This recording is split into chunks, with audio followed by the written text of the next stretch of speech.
Test, test.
Good afternoon, everybody, and welcome in here on KSDJ Radio. That was just the national anthem being played by the Pride of the Dakotas marching band, fresh off their trip to New York City for the Macy's Thanksgiving Day Parade. The colors being presented by the South Dakota State ROTC.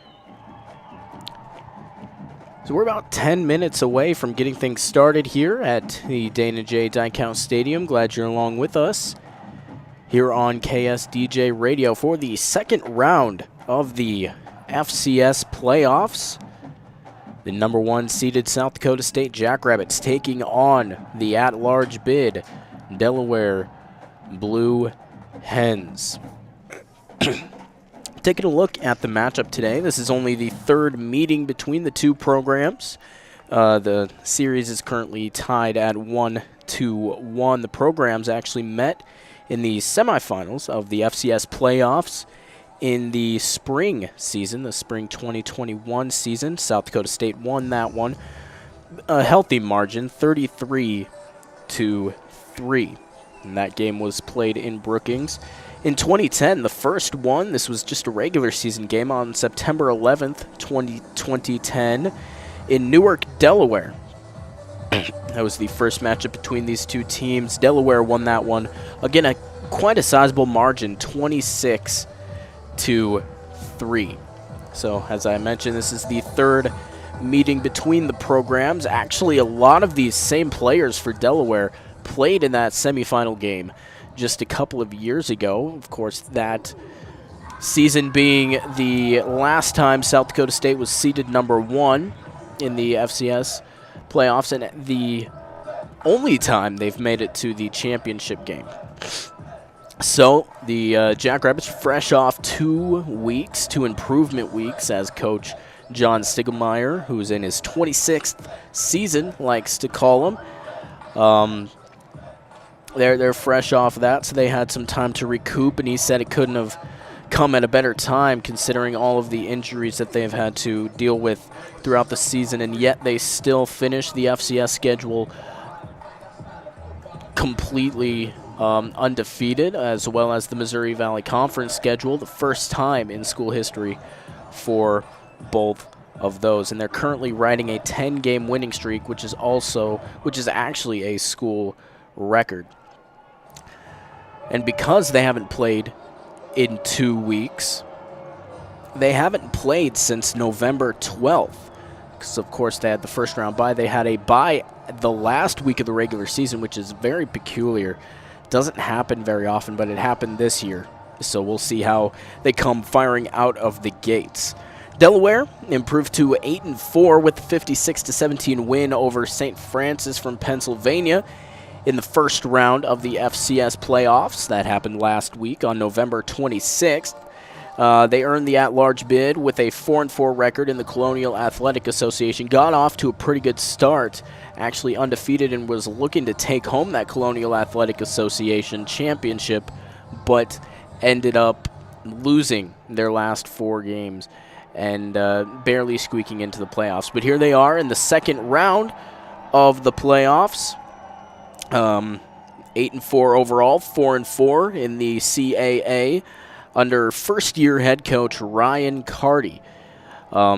So that's also another storyline. A lot of these players played in the game that was in 2020-2021 spring season, but this head coach was not a part of it. Well, we're about 5.5 minutes away from getting things started here in Brookings. We're going to go ahead and take our first break. Glad you're with us here on KSDJ, your student home for Jackrabbit Athletics. We'll be back right after this. This portion of KSDJ 90.7's broadcast is brought to you by Guadalajara's. Located at 1715 6th Street in the Village Square Mall, Guadalajara specializes in authentic Mexican cuisine. Guadalajara's opens at 11 a.m. every day and closes at 10 p.m. Monday through Thursday, at 10:45 p.m. on Fridays and Saturdays, and at 9:30 p.m. on Sundays. Weekly margarita specials are offered Monday through Wednesday. Guadalajaras, a proud sponsor of KSDJ 90.7. If you're worried your friend may be struggling, remember, you don't have to be there to be there. You could say, how are you, or get a fake tattoo. You can ask with an app if it works for you. You could write them a text or knit them a sweater. If you can't be together, you could write them a letter. Whatever gets you talking. Whatever gets you talking. You could chat on the game, kick off your flip-flops. You could ask on your couch while you binge watch. However you do it, you gotta ask a friend. And if they don't share, you can ask again. Whatever gets you talking. Whatever gets you talking. Reach out to a friend about their mental health. Learn how you can help at seizetheawkward.org. Brought to you by the Ad Council, American Foundation for Suicide Prevention, and the JED Foundation. I spent a lot of time in the garage, but even more time in the rain and mud. In '95, I helped tow your moving trailer. And in '09, it was sparks from me, your chains, dragging behind your truck that accidentally started a wildfire.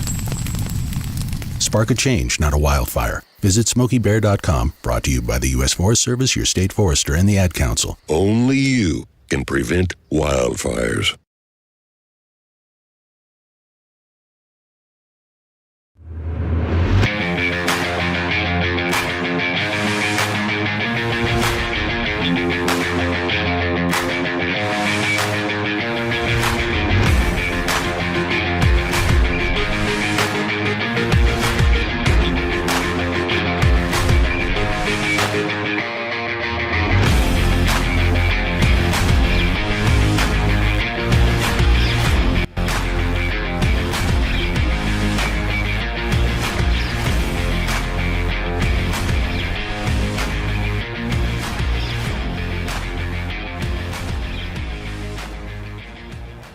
Well, welcome back here to Brookings, South Dakota. The Dana J. Dykehouse Stadium is where we're at for the second round of the Football Championship Subdivision Playoffs, Division I Football Championship Subdivision.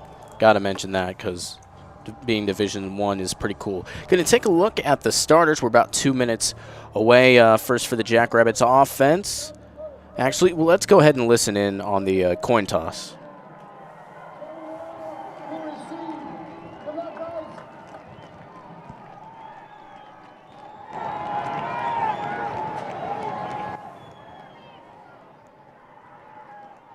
So I do believe that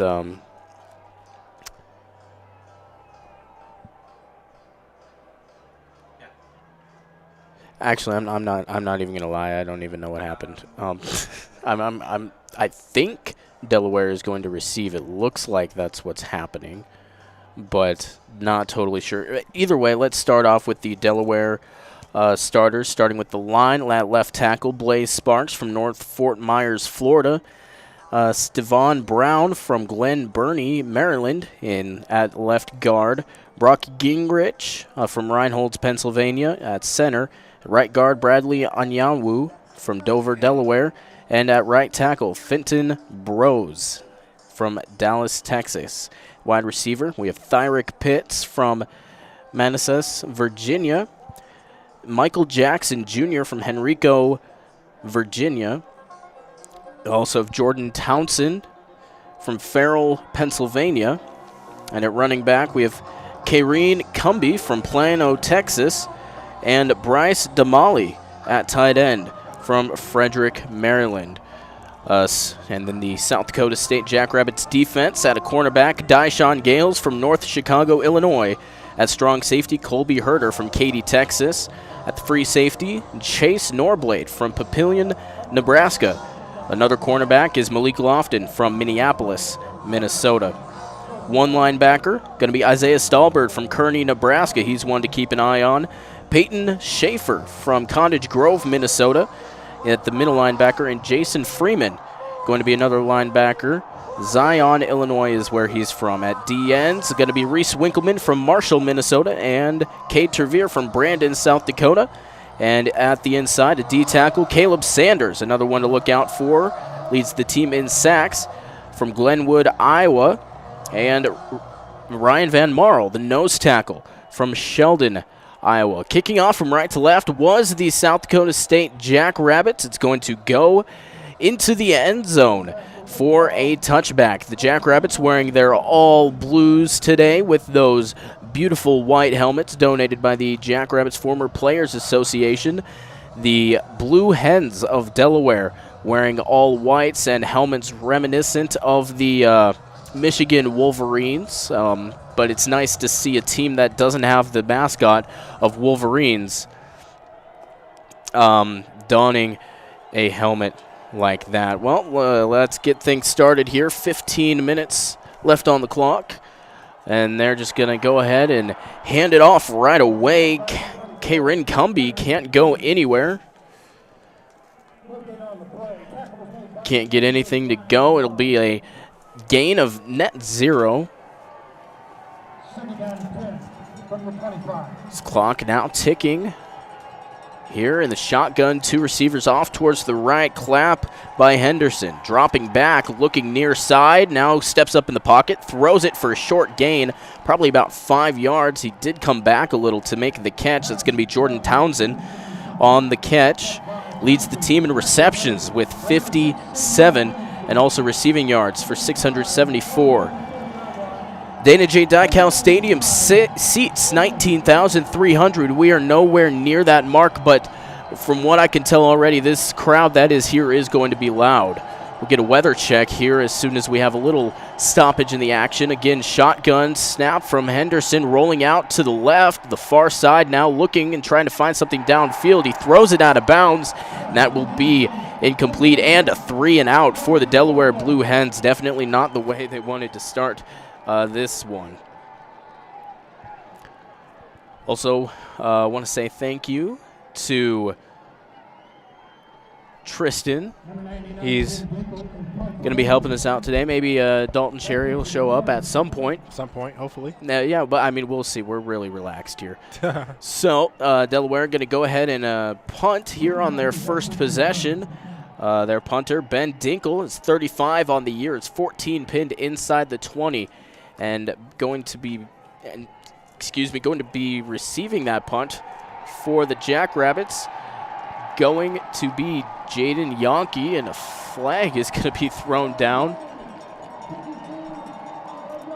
And I do believe that's a delay of game, so that'll back them up even more. Obviously not changing the decision to punt at all, but it gives the Jackrabbits perhaps a little bit better field position, as Yonke is now standing at the 35-yard line of the Jackrabbits.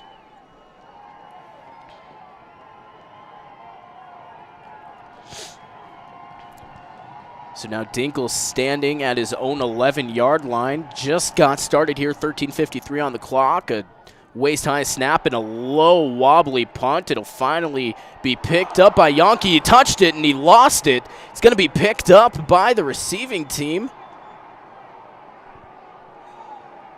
Yonke can't pick that one up, and that is what Jackrabbit fans did not want to see. That's exactly what they did not want to see. You are correct.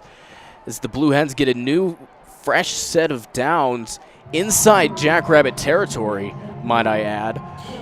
A huge, I'm not going to say lapse of judgment, but just a huge mistake on the part of the Jackrabbits, most specifically actually on Yonke. So now the offense sets up, 2 receivers off to the right. A motion coming from the left is going to be Townsend. Snap from Henderson. He's going to hand it off to Cumby, who tries to hit it on the outside. That defense, again, making a huge stop, actually getting a loss on the play of about 1 yard. So as I mentioned, we're going to get a check of the weather now. It's currently 21 degrees, a beautiful day. I mean, I would take this temperature any day, right? Yep, any day. Certainly any day. Especially from what we were expecting coming into this one. This really is a beautiful day. 2 receivers off towards the right, and now the snap. It's, again, a short pass. Really, I think he got back barely to the line of scrimmage. He'll actually get a gain of 2 on that one, so that'll set up a 3rd and 8 inside Jackrabbit territory. Ball's going to be spotted at the 35. Clock ticking down to 12:40 left to go in the first quarter. Trips off towards the left to back, shadowing Henderson. In shotgun, takes a chest-high snap, handoff, making his way up the field, going to be Cumbie, who was off, shadowing on Henderson's left side. Cumbie, actually the rushing leader for this Blue Hens team, has 91 carries for 602 yards. But again, that Jackrabbit defense not letting them get to that first down. This is what is considered 4-down territory for head coach Ryan Carty in his first season. So they're going to go for it. Again, Cumbie shadowing on the right side, now moving to the left side. A handoff to him, and he's going to make it. Enough for a first down and down to the 25-yard line. Excellent play, calling and decision-making from the first-year head coach over on the Delaware sidelines.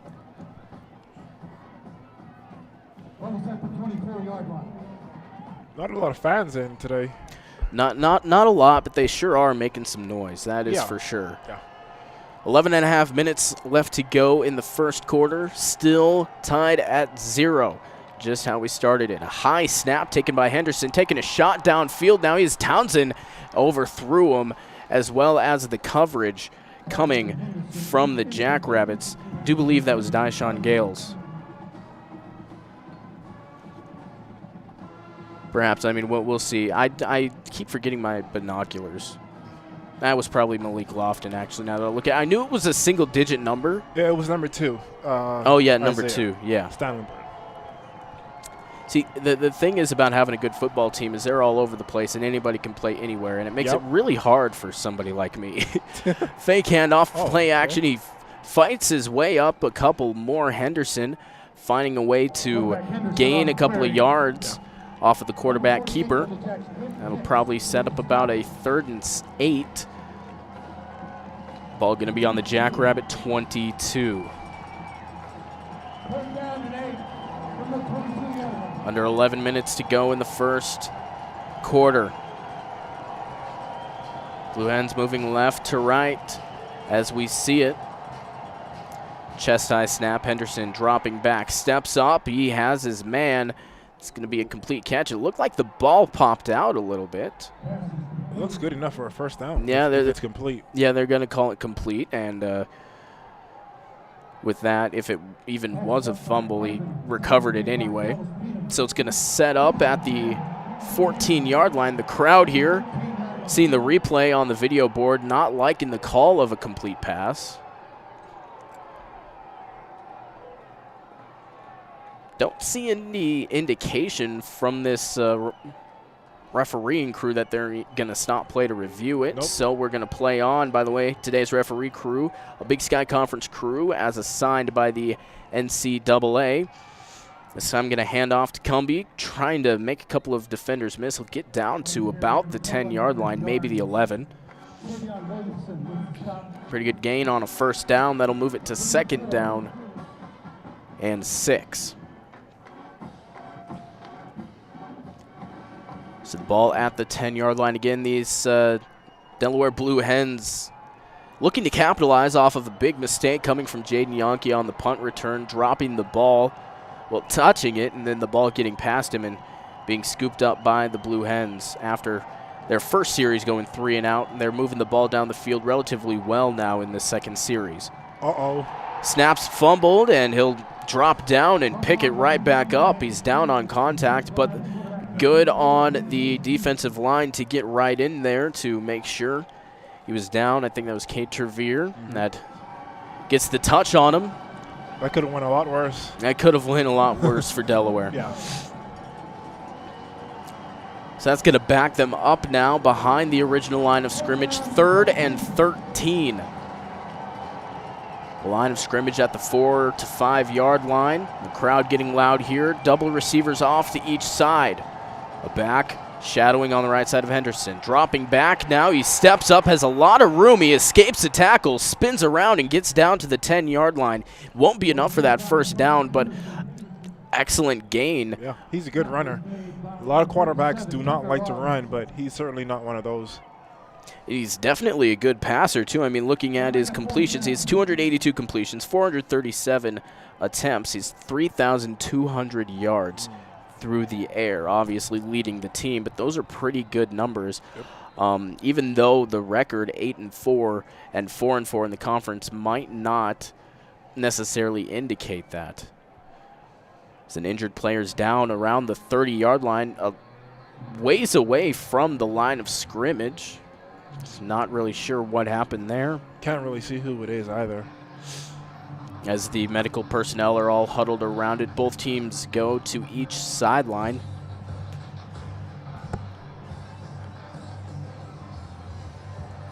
As they try to figure out what is wrong. It looks like he's just sitting there, so he's not completely laid out. Still can't quite see the number, again shadowing the 30-yard line. I think it's the QB, if I'm not mistaken. If you are correct, that would be a huge blow to lose him this early in the game, let alone period. Yeah, that's true. Because I noticed. Yep, and indeed you are right. That is Nolan Henderson. Yeah, because right away when he fell, their backup quarterback started to warm up on the far side. Yeah, well, he gets up off of his own power. He goes off. Yeah, that's a good time.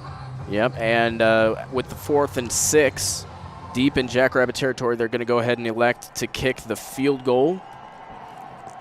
Kicker for the Blue Hens, Garrett Benyon, the freshman, puts it up and through. So the Blue Hens strike first here in the first quarter. 8 minutes, 6 seconds left to go. We'll go ahead and step aside here on KSDJ Radio. The 2022 FCS Playoffs in the second round. Blue Hens 3, Jackrabbits nothing. We'll be back right after this. Uh-oh, Brad's buzzed. Oh, yeah? Yeah, he's starting with the woots. And now a speech. I just want to say that friendship is about heart and brain.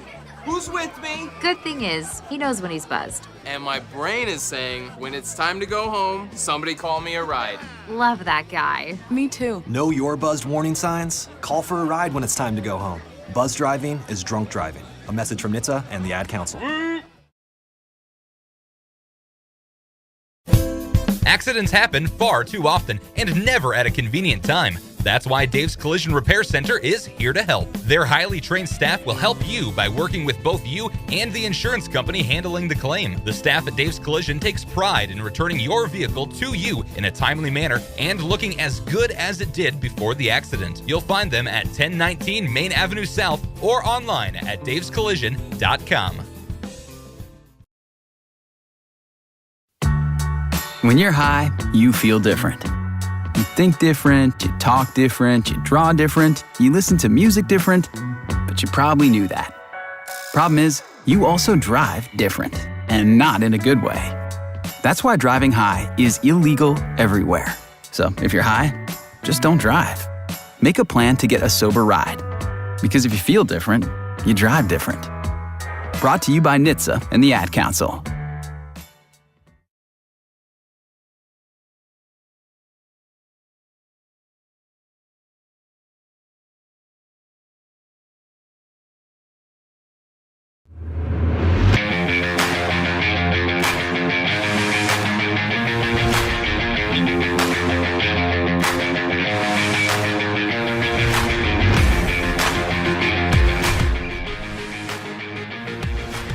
Well, the Delaware Blue Hens strike first as the kickoff comes from left to right. Going to be picked up by Yonke, this time making no question about it. He definitely had the ball in hand, makes it out to past the 30-yard line, setting up the Jackrabbits with pretty reasonable field position here in the mid first quarter. The Delaware Blue Hens lead it 3-0 over the Jackrabbits after a little bit of a mistake by Yankee on a punt return, but I think he's corrected it so far. So the Jackrabbits offense gets their first shot at things today. Mark Gronowski leading that one. That group of people. Jaden Yankee going to motion across just behind the tight end, and a procedure penalty, I do believe, coming across. Number 87 of the offense, 5-yard penalty, still first down. It's going to be a false start on Zach Hines, the 6'7" senior from Sioux Falls, the tight end. The motion was just too much for him, for Yankee to come back, and that's something that we've seen plague the Jackrabbits throughout the year, their procedure penalties and the false starts. So now a 2 tight end set on the right side, both Kraft and Hines in there. So we'll take a look at the starters here momentarily. A handoff to Davis. He gets stopped right pretty much at the line of scrimmage, maybe a gain of 1 or 2 yards. So looking at the starters for the offense, Garrett Greenfield from Rock Valley, Iowa at left tackle. At left guard, Mason McCormick from Sioux Falls. At center, Gus Miller from right here in Brookings. At right guard, Evan Bernston from De Pere, Washington. And at right tackle, John O'Brien from Eaton Rapids, Michigan. We'll get to the specialty players in just another moment. 2nd and 13, 7.5 minutes left to go in the first quarter. Gronowski looks like he's going to keep it. He has a giant hole. He's running. He has a lot of green space. He just has to outrun the defense, and he cannot do it, but gets all the way down to the 20-yard line. Excellent gain for Gronowski, and the Jackrabbit offense is in business. It is major for him. That's a major play, especially when you're trying to go to the next level. You need to make plays like that, and he certainly is capable of doing every bit of it. Great run there by Gronowski. The sophomore quarterback, who in his first season was the Missouri Valley Football Conference Offensive Player of the Year, unfortunately sustained an injury in the championship game in the spring season. Now has bounced back this year better than ever, as evidence proves by that run, and a huge offsides penalty coming from the defense. Clear as day. Very clear. Offsides as Amante Struthers tried to jump the snap, and he jumped it all right. He really tried to get a good reaction. It was way too early, though. Came around the edge, and a nice reaction coming from John O'Brien on the right side to make sure he didn't get to his quarterback, even though the play hadn't started yet. Always protect the quarterback. Always. So now that'll set up a 1st and 5 on the 16-yard line of the Blue Hens. Handoff to Davis, and I know it's early, but they can't seem to get the actual running game going, even though that huge run was broken away by Gronowski. Davis can't seem to find anywhere, as I would guess the Blue Hens put an emphasis on preparing for Davis. Yeah. Well, looking at the receivers, starting for the Jackrabbits, number 5, Landon Wolf from Tulsa, Oklahoma. Number 1, Jaden Yankee from Madison, South Dakota. His twin brother, Jackson Yankee, also from Madison. And then at tight ends, Tucker Kraft from Timber Lake and Zach Hines from Sioux Falls. So a lot of South Dakota natives make up this offense. Is now a handoff to Davis. Has a giant hole. He keeps fighting his way down. It's close. No signal yet. I think they're going to mark him at the 1-yard line. And indeed they will. 1 yard short of the touchdown. That looked like a touchdown to me. But Davis leaning with all 6 foot 1 inch of his frame, trying to get the ball into the end zone, cannot, and so it's marked at the 1 yard line. A 1st and goal for the Jackrabbits.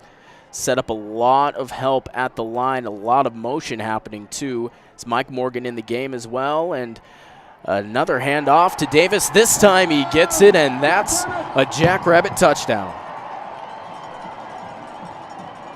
So the Blue Hens strike first. The Jackrabbits get the first touchdown. It's 6-3. The Jackrabbits hoping to make it 7-3 here with the extra point coming from Hunter Dustman.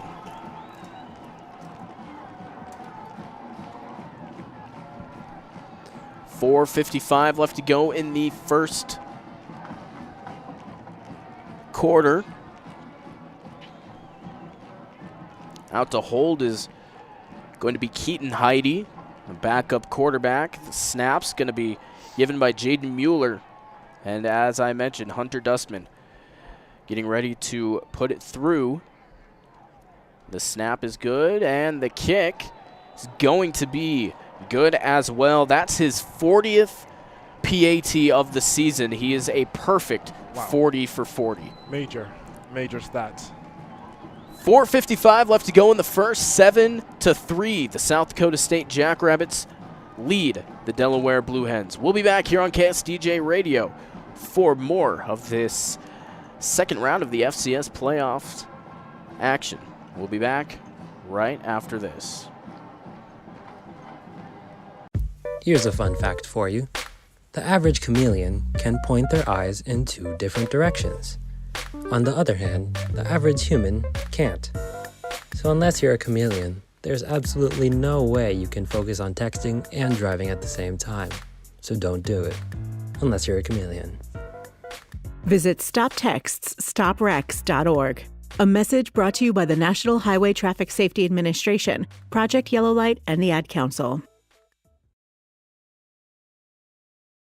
Walking into the building for the first time after the shooting, it was crippling, but it had to be preserved. In response to the Pulse nightclub shooting that affected the LGBTQ community, Barbara Poma, owner of Pulse, founded the One Pulse Foundation to honor Pulse victims and survivors. If you're an ally of this community, speak out. There are more of us together than apart. It is the power of love in its rawest form. Join the fight for LGBTQ acceptance. Learn how at lovehasnolabels.com. Brought to you by Love Has No Labels and the Ad Council.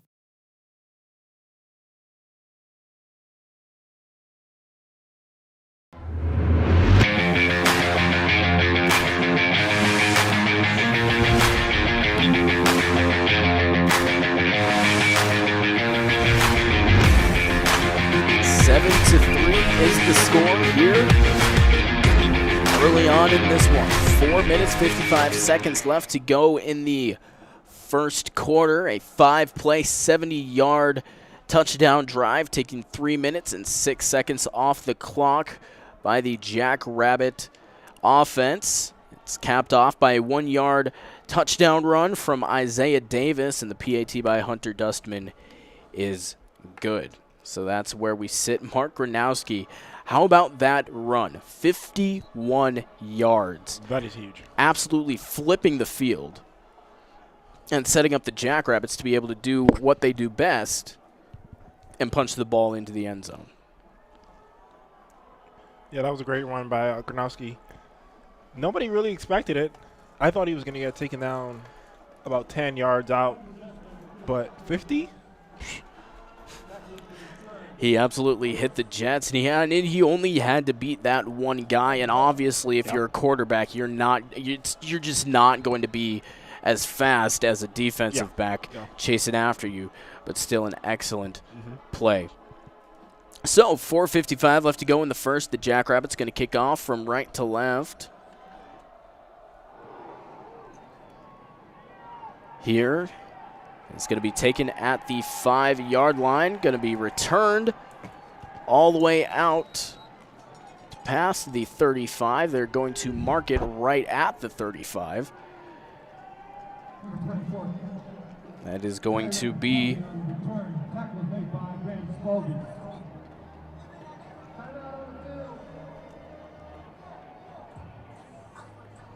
it's going to be another timeout, and something we have to keep in mind here today is that ESPN is producing the broadcast. So like it's usually our games are usually on ESPN through Midco, but Midco isn't I'm not going to say allowed, but they aren't doing this game. It's ESPN, and ESPN is producing it, and so they're commercials and media timeouts may be a little bit different.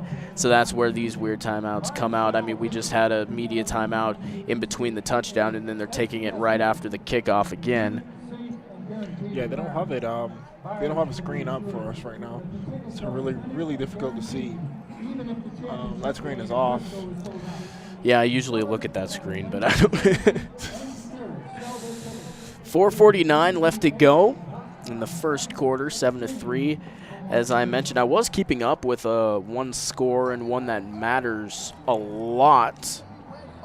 If you're a Jackrabbit fan, which if you're listening to this, either you're just a huge football fan or you love the Jackrabbits. Looking at this, I wonder if it's probably over now. It was the beginning of the fourth quarter when we got started here in Brookings. See if I can actually find my way around what I want. Yep, here we go. So, final. The game is final. Holy Cross and New Hampshire, the 8th seeded Holy Cross, matched up today. The winner of that game is going to take on the winner of this game. Okay. Holy Cross beat New Hampshire 35-19. So if the Jackrabbits win, they will host Holy Cross next week, either Friday or Saturday. If Delaware wins this game, they will travel to Holy Cross. Okay. And that game will also be on Friday or Saturday. Okay. So we know who the next opponent is. That's nice. So snap coming from that's not Henderson, because Henderson is still out and looking towards the far side. A little bit of a check down. That is Zach Gwynn, if I'm saying that correctly. Zach Gwynn, I think, is how it's pronounced. Yeah, Zach Gwynn. Pronounced. The 6'2", 200-pound, 5th year from Wilmington in Delaware. He's in shotgun to get a lot of shotgun here in FCS. Trips off towards the right, and he's just going to hand it straight off to Cumbie, trying to make a couple of men miss, and he gets it near the first down. Not quite enough for it, though. It's going to be a 3rd and 2 set up on the 33. Again, this Jackrabbit crowd getting loud, showing that they're here, even though the stadium is relatively bare. Motion coming from right to left from a receiver. Now stepping back, going to be Gwynn. Steps in and moving towards the far side, enough for a first down and a couple more. So that'll move the chains and a fresh set of downs for the Blue Hens.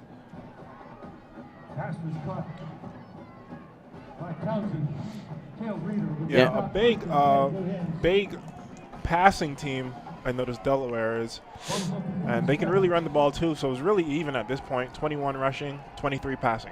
Yeah, I mentioned before that Nolan Henderson leads the team in virtually every passing category. As a quick check down, going to be caught and finally wrapped up on the reception.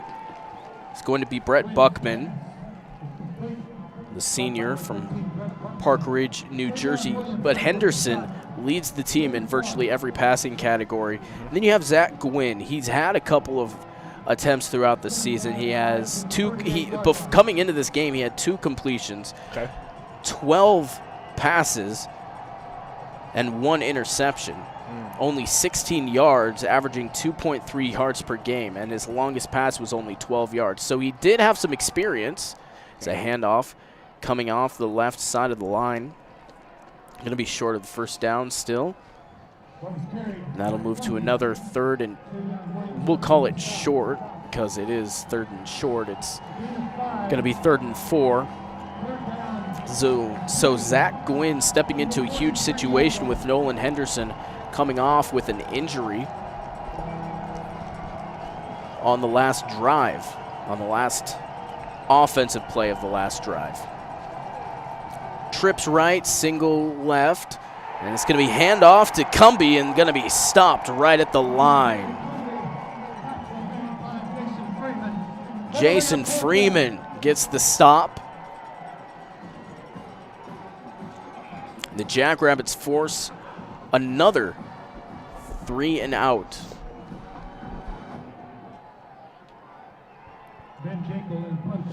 The punt team's coming out, the punt return team for the Jackrabbits, and the punt team for the Blue Hens. Ben Dinkle, again averaging 43 yards per punt. We'll kick it to Yonke. Weird snap coming off the right, and now he gets a pretty decent punt. Fair catch. Brought down by Yonke. Some of the fans not happy because he called a fair catch, but yet still some of the Delaware fans, they didn't hit him. They just kind of walked up to him and wrapped him up. Yep. So I can get why it wouldn't be flag. So the Jackrabbits will start off again their second offensive possession of the game as we are just over a minute left in this first quarter. 7-3, the yellow and blue have the lead. T formation coming across.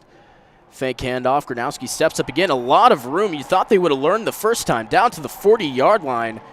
And Gronowski's having a day so far. He really loves the run, really. His vision is impeccable. Yeah, he really understands the pocket game, and he really slides through when he sees one. Ticking down to 45 seconds left to go. It'll be 1st and 10 on the Jackrabbit 39.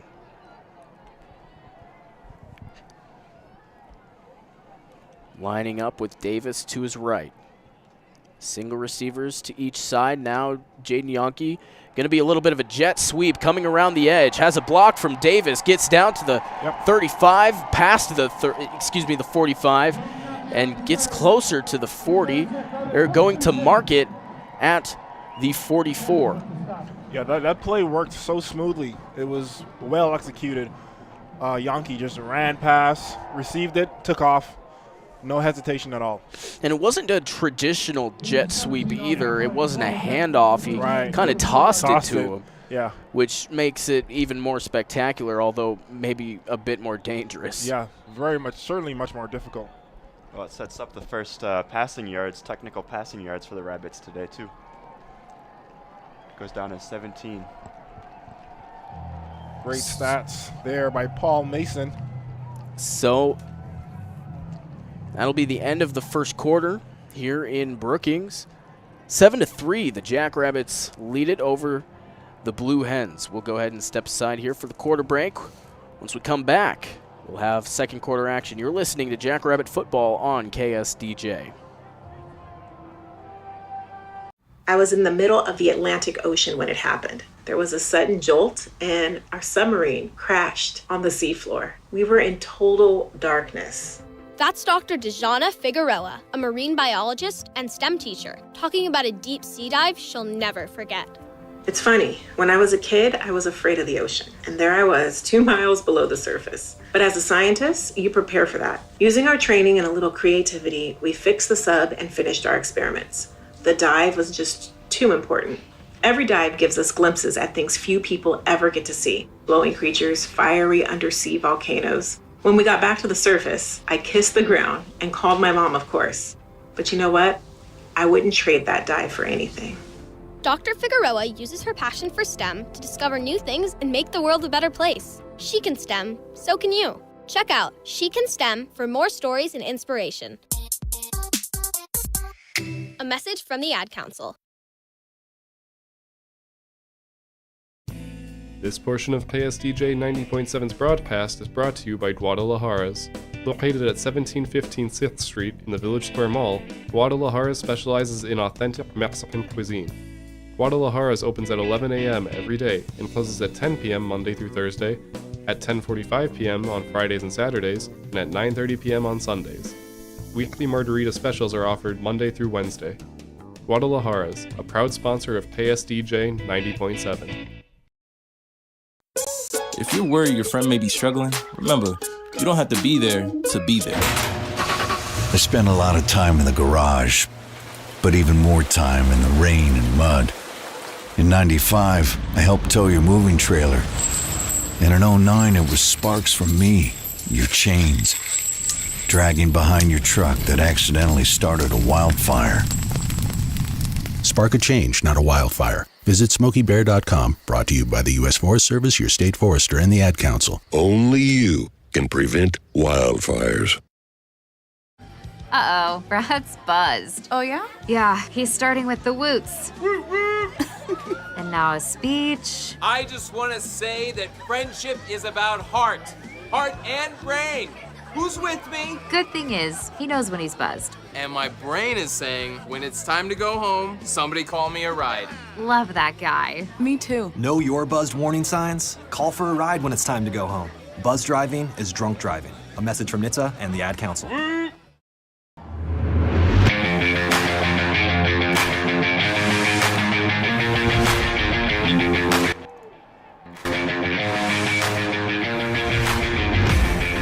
Well, start of the second quarter, quick handoff going to be given to Davis. He finds a way to break through down to the 30, finding his way to the 25. Who is this guy? This guy's amazing. Surrounded by white jerseys, and all of a sudden he just pops out. Who is this guy? Came out of nowhere. I thought he was taken down. Surely he was on the ground, right? Oh man, they're gonna. I gotta see this replay.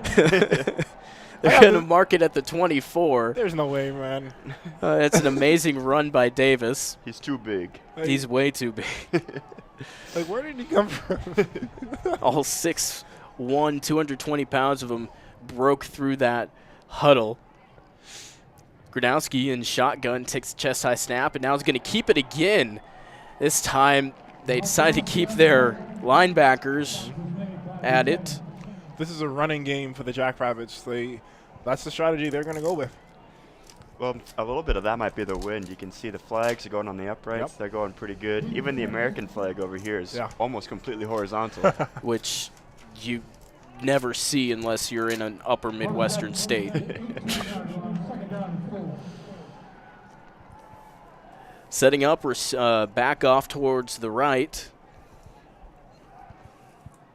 Double receivers to the left, single to the right, snap. Looking towards the far side, brought down, now fighting his way across down to the 10-yard line. That was Jaden Yonke, if I'm not mistaken. Jackson Yonke. They're the same person anyway. Legitimately, like you take a look. Jackson has 46 receptions. Jaden has 39. Jackson has 603 yards coming into this game. Jaden had 598. They both have 5 touchdowns. Wow. It's like almost identical at that point. 7-3, the Jackrabbits lead it now on the 10-yard line. Another handoff to Davis, stiff arms, and finds the corner of the end zone. That'll be a touchdown for South Dakota State. Again, their second rushing touchdown, and Davis, the back that brings both of them in. It's only fitting that they score that on the ground, isn't it? They've been keeping the ball, driving it the whole game, only with 25 yards in the air. Figure they might as well punch it on the ground too. They absolutely love Isaiah Davis here in Brookings, South Dakota. He is a major part of this offense. Major, major part. We had a great coach last year with Pierre Strong, great teammate. Yeah. That was a dual threat. You couldn't stop both of them. Yep. 13-3, Dustman's kick goes through the uprights, gets over the net into the pride of the Dakotas, and that makes it 14-3. Just under 13 minutes to play in the second quarter. Another touchdown for the Jackrabbits puts them up by a pretty healthy amount. We'll step aside here again on KSDJ. Again, you're listening to Jackrabbit Football on your student home for Jackrabbit Athletics. Accidents happen far too often and never at a convenient time. That's why Dave's Collision Repair Center is here to help. Their highly trained staff will help you by working with both you and the insurance company handling the claim. The staff at Dave's Collision takes pride in returning your vehicle to you in a timely manner and looking as good as it did before the accident. You'll find them at 1019 Main Avenue South or online at davescollision.com.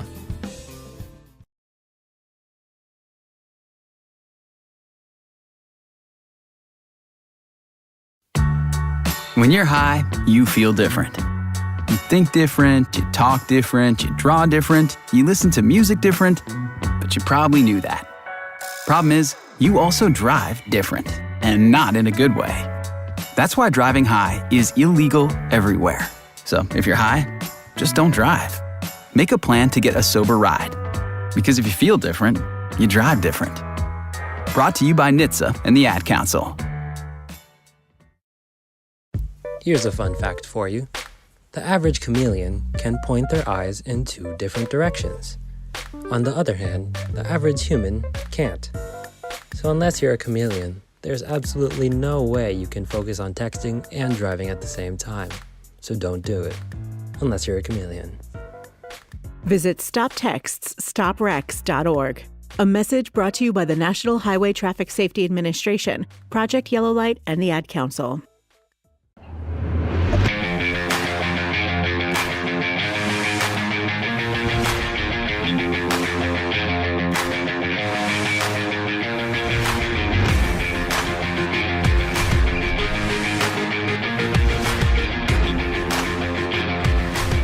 Jackrabbits offense drive, 6 plays, 75 yards, a 10-yard touchdown run from Isaiah Davis, his second touchdown of the day to put the Jackrabbits up 14-3. Glad you're along with us here on KSDJ Radio for the second round of the FCS Playoffs this year. Quick update, the Big Ten Championship currently happening. They're tied at 28. This has huge implications on the college football playoff. Oh, yeah. For the FBS, because TCU is currently number 3. Yep. So I'm keeping an eye on it. I don't care what y'all say. So the kick gonna be pushed out of bounds around the 20-yard line. Jordan Townsend on the return. The senior. Again, something I noticed when going through my prep this week, this is a very experienced team. You have to dig and dig to find anybody that's not a senior, a grad student, or a 5th or 6th year player on here. Like I mentioned in the open, a lot of these players remember the last time these two teams played in the spring 2021 season in the semifinals of the playoffs that year. It's going to be kept by Gwynn. He fights his way down to the 30-yard line, and looks like we got 2 dual-threat quarterbacks on our hands. Yeah, we do. That's not even Gwynn. Is that Ryan O'Connor, their 3rd string? That's number 14, right? Yeah, that is. Stepping back and up, O'Connor finding his way out. Yeah, they got some depth on their team. Ryan O'Connor. Yeah, that's Ryan O'Connor, the quarterback. Interesting. Yeah, the injury happening to Nolan Henderson. Paul, you said you saw him limping off, favoring that right ankle a little bit. It sure did look like it, and I think I just saw him come back out, standing just by the 43-ish yard line over on their sideline. He's got a boot on and some crutches, giving him a coat, keeping him warm. Yeah. Looks like his day might be over. Long pass down the field. It's going to be caught, brought in by Thyrick Pitts. He leads the team in receiving touchdowns. That'll get them into Jackrabbit territory. Yeah, so Henderson's day might be done, but it's an interesting decision to go ahead and switch from Gwynn to O'Connor, and they may switch them in and out throughout the game, too, depending on what they're wanting to run for that particular drive. Right. Well, so far it's worked out for him. Well, I spoke too soon. As soon as you say that, O'Connor fumbles the snap. He drops down and picks it back up. It's going to be a pretty decent loss for him, and that'll set up a 2nd down and long. Yeah, O'Connor seems like a runner, more of a runner than Gwynn is. Gwynn is more of a passer. I think Henderson had a little bit of both. So, yeah, that's a huge blow for the Blue Hens, obviously coming into this one, having Henderson at the helm for most of the year, and now having to totally flip up the game plan. As well for the Jackrabbits, too. I mean, you game plan for Henderson. You think Henderson's going to be in there. Then he gets injured. It almost kind of throws a wrench in the plans from both sides, but obviously the Jackrabbits don't mind. Oh, great run right here. Yeah, looks like the Jacks were thinking that there was going to be a pass because they only had 3 guys down on front. Yeah. sets up the run to get out. Gets out about 7 or 8 maybe. So that'll set up a 3rd down, a 3rd and 6. Ball's on the Jackrabbit 33-yard line. Shotgun, back off towards the right. 2 receivers also towards the right. A motion from Townsend. Now picked up. O'Connor moving to his right. Throw on the run. If it's complete, that's enough for a 1st down. Looks like they're going to give it to him. So 1st and 10 going to set up at the 26. As we tick down to just over 10 minutes left to go in this first half.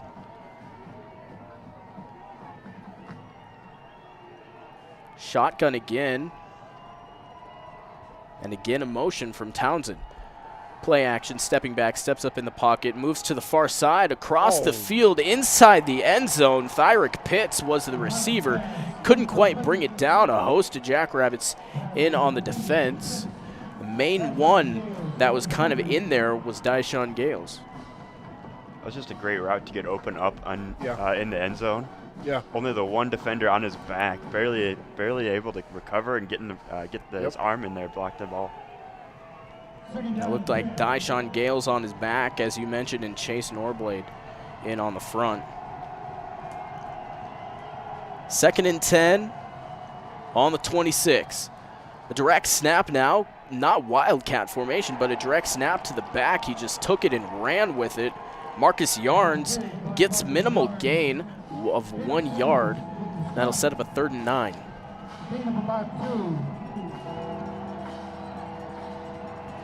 Looks like the snap almost surprised O'Connor. The way the running back stepped in front of him and knocked him over. No, I think it was a fake. I think he just tried to sell it a whole lot more. So 3rd and 8, shotgun, takes it chest high, looking towards the near side. That Jackrabbit defense collapsing the pocket. He steps up and tries to run with it. Might have gotten a yard out of that, which is pretty remarkable. He saw the defense rushing him from behind and just decided to take off. Well, yeah, once the pocket starts collapsing, your eyes immediately go from downfield to right in front of you. Limits the options, too. He had no other choice but to tuck it and try and make something out of it. Yep, so facing a 4th and 7 now. They'll opt for the field goal. Going to be the 2nd field goal attempt of the game for Benyon. Snap and the hold. It doesn't have the distance. It hits the bottom crossbar, and it's going to be no good. Just short. It was on target. It just needed a little bit more leg to get there. Yeah, that flag is not blowing a whole lot like Mason said. But if it was, maybe it would have just made it just a little bit more. You need just a little bit of extra push. Just a little bit of a push. That would have made it. Hitting the uprights, the lower part of it. Yeah, he only needed maybe 2 more inches. He went across the top of the crossbar, the spin, pulled it in. Instead, they come away with nothing. Yeah, the Blue Hens now 5 of 12 on the year in field goals. So their kicking definitely isn't their strong suit. Another thing to note is that they do have a different kicker than a punter. Okay. The Jackrabbits have the same guy doing it all for them. And beyond that, I do believe that Garrett Benyon, I mean, if they're 5 for 12, Benyon hasn't been the kicker the whole year because coming into this game, he was 1 for 3. Yeah. But I'm just looking at the stat sheet here right now, and it looks like he might be the only freshman on their active roster. Yeah, which is absolutely insane. I mean, just looking at the rest of the special teams, he is the only freshman that I see there, but then you have a senior as a kick returner, a grad student as a kick returner, a 6th year as a punter, a senior as a punt returner, and a grad student as a punt returner. So as I mentioned before, a lot of grad students, a lot of 6th year, a lot of 5th year. And everything like that. By the way, Kansas State, number 10 Kansas State, and number 3 TCU in overtime now. Even if TCU does lose, I don't think Alabama will be able to move into the top 4, because I feel like it would take Kansas State beating TCU really bad, and that's not going to happen just by virtue of the fact they are in overtime. But what do I know? I only talk into a microphone.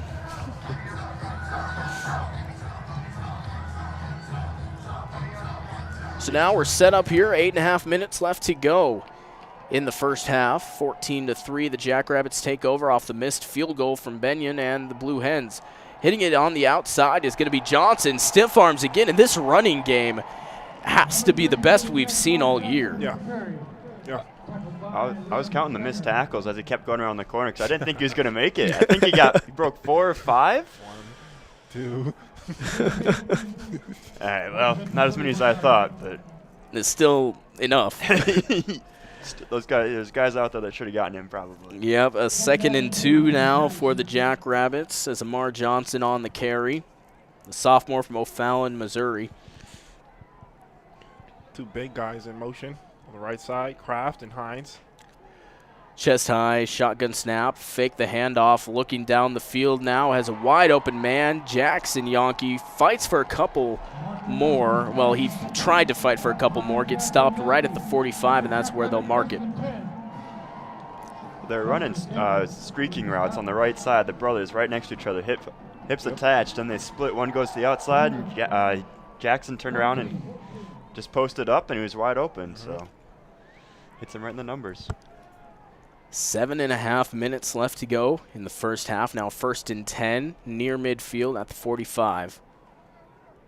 Just one receiver off towards the right, a couple of tight ends in the formation though, and they're just going to go ahead and hand it off. Johnson tries to hit the outside, tries to make a guy miss. He fights his way down to the other 45-yard line, and again enough for a first down. Received almost no resistance until he got about 5-6 yards downfield. So they're actually going to mark that as a 2nd and 9. Even the other chain operator thought that it was a first down, but will just be a 2nd and 1 after the 9-yard gain from Johnson. And you have to wonder, I'm not sure, looking at the sideline, I don't really see Davis anywhere. I think he might have a coat on. I don't blame him. I don't blame him. Good idea.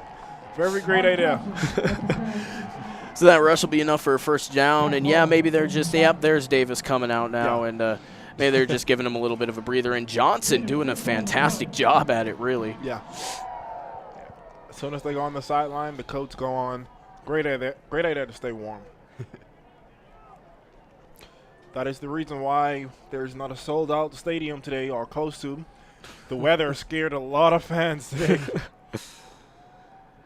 So a shotgun now, Davis shadowing the left hip. Fake handoff, looking downfield. Now the far side. Gronowski gets it to Yonke, makes a man miss. Oh, yeah. Jaden Yonke, and fights for a couple more yards down to the 6-yard line. It's probably the best passing play the Jacks have had all day. Yeah, that was a great play. He had all day, while the receivers, the defense had all day to read it, but they just couldn't get to it. It was a clear catch, easy catch too. So now they're set up on the 6. 1st and goal. Johnson behind Gronowski. Now motion again. Fake handoff, play action. Gets met in the backfield. He'll just throw that one away. The cameraman's not playing. He can't catch it. So it is going to be an incomplete 2nd and goal now on the 6. And you're right, the cameraman can't. Well, he could catch it, but it wouldn't count for anything. Yeah. Camera in one hand, ball in the other. There you go. Maybe get a pay grade or a pay raise. Catch balls and hold cameras.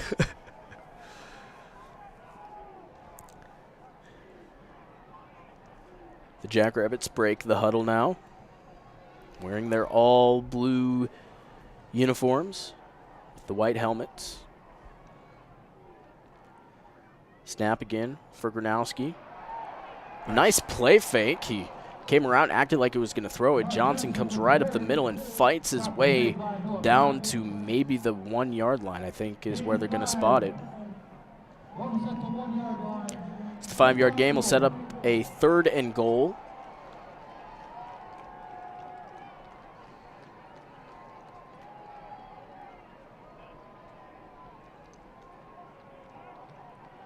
So we tick down to 4.5 minutes in the second quarter.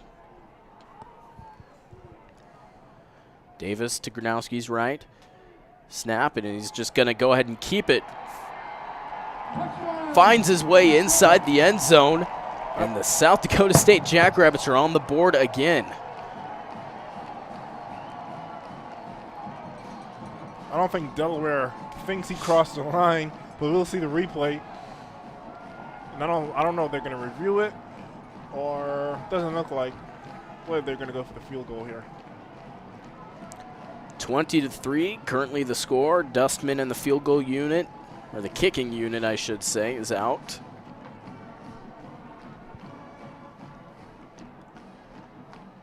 The snap hold is good, and the kick is through. 41 of 41 on the year. Well, that's what, we're up to 30% discount in the school store tomorrow, or Tuesday? 21-3. Just over 4 minutes left to go in the second. We'll go ahead and step aside here. You're listening to Jackrabbit Football on KSDJ Radio, your student home for Jackrabbit Athletics. Walking into the building for the first time after the shooting, it was crippling, but it had to be preserved. In response to the Pulse nightclub shooting that affected the LGBTQ community, Barbara Poma, owner of Pulse, founded the One Pulse Foundation to honor Pulse victims and survivors. If you're an ally of this community, speak out. There are more of us together than apart. It is the power of love in its rawest form. Join the fight for LGBTQ acceptance. Learn how at lovehasnolabels.com. Brought to you by Love Has No Labels and the Ad Council. I was in the middle of the Atlantic Ocean when it happened. There was a sudden jolt and our submarine crashed on the seafloor. We were in total darkness. That's Dr. Dejana Figueroa, a marine biologist and STEM teacher, talking about a deep sea dive she'll never forget. It's funny, when I was a kid, I was afraid of the ocean, and there I was, 2 miles below the surface. But as a scientist, you prepare for that. Using our training and a little creativity, we fixed the sub and finished our experiments. The dive was just too important. Every dive gives us glimpses at things few people ever get to see. Glowing creatures, fiery undersea volcanoes. When we got back to the surface, I kissed the ground and called my mom, of course. But you know what? I wouldn't trade that dive for anything. Dr. Figueroa uses her passion for STEM to discover new things and make the world a better place. She can STEM, so can you. Check out She Can STEM for more stories and inspiration. A message from the Ad Council.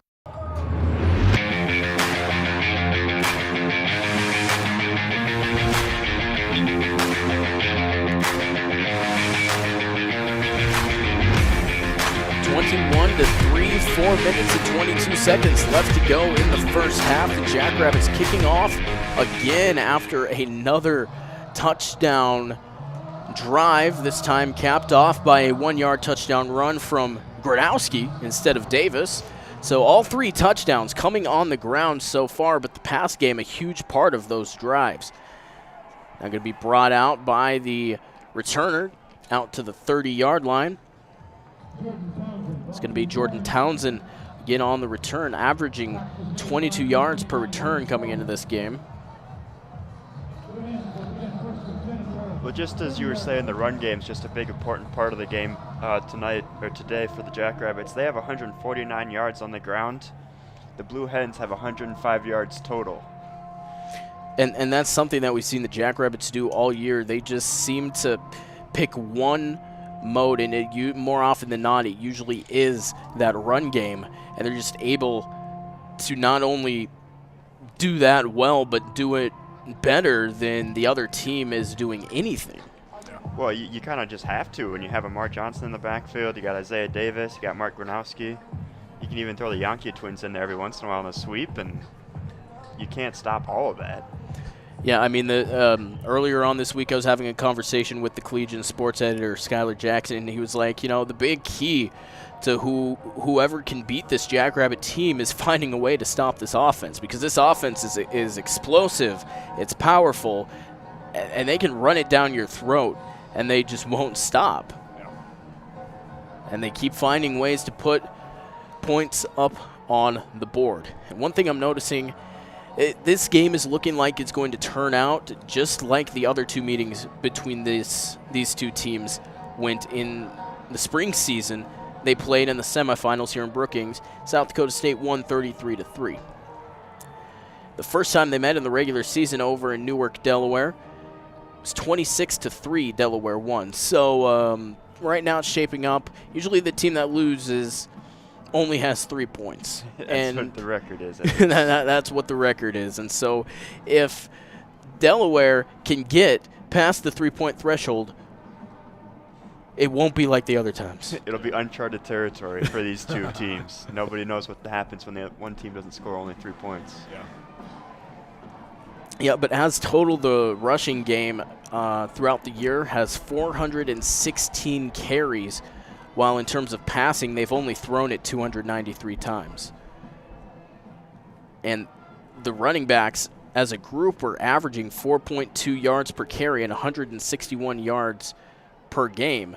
And accompany that with the Jackrabbits averaging 207 yards per game on the pass side. It just makes for an unstoppable offense. So now O'Connor steps back, completely overthrows, like not overthrows lengthwise, but just like, man, I don't know how to describe that. He had Townsend, wide receiver, wide open right on the side of him, but still rather go to the much difficult route. I don't know what that was.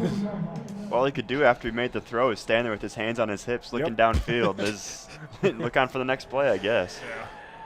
Yep, he overshot Brett Buckman, the 6'1". He threw it probably at about a height of 6'3". A lot of pressure coming from that defense. He rolls out and finds a way to complete it. That's the first down. We had 3 Jackrabbits in trail running to the sideline.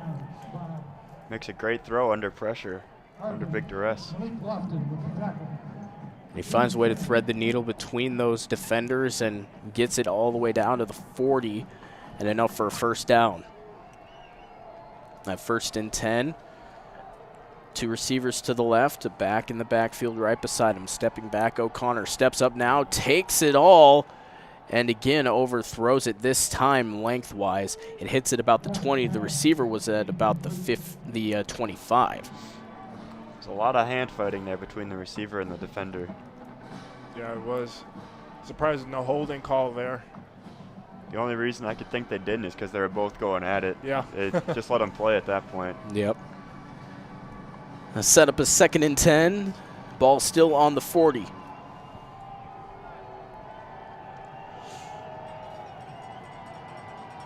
Motion from Townsend. The snap again, fumbled.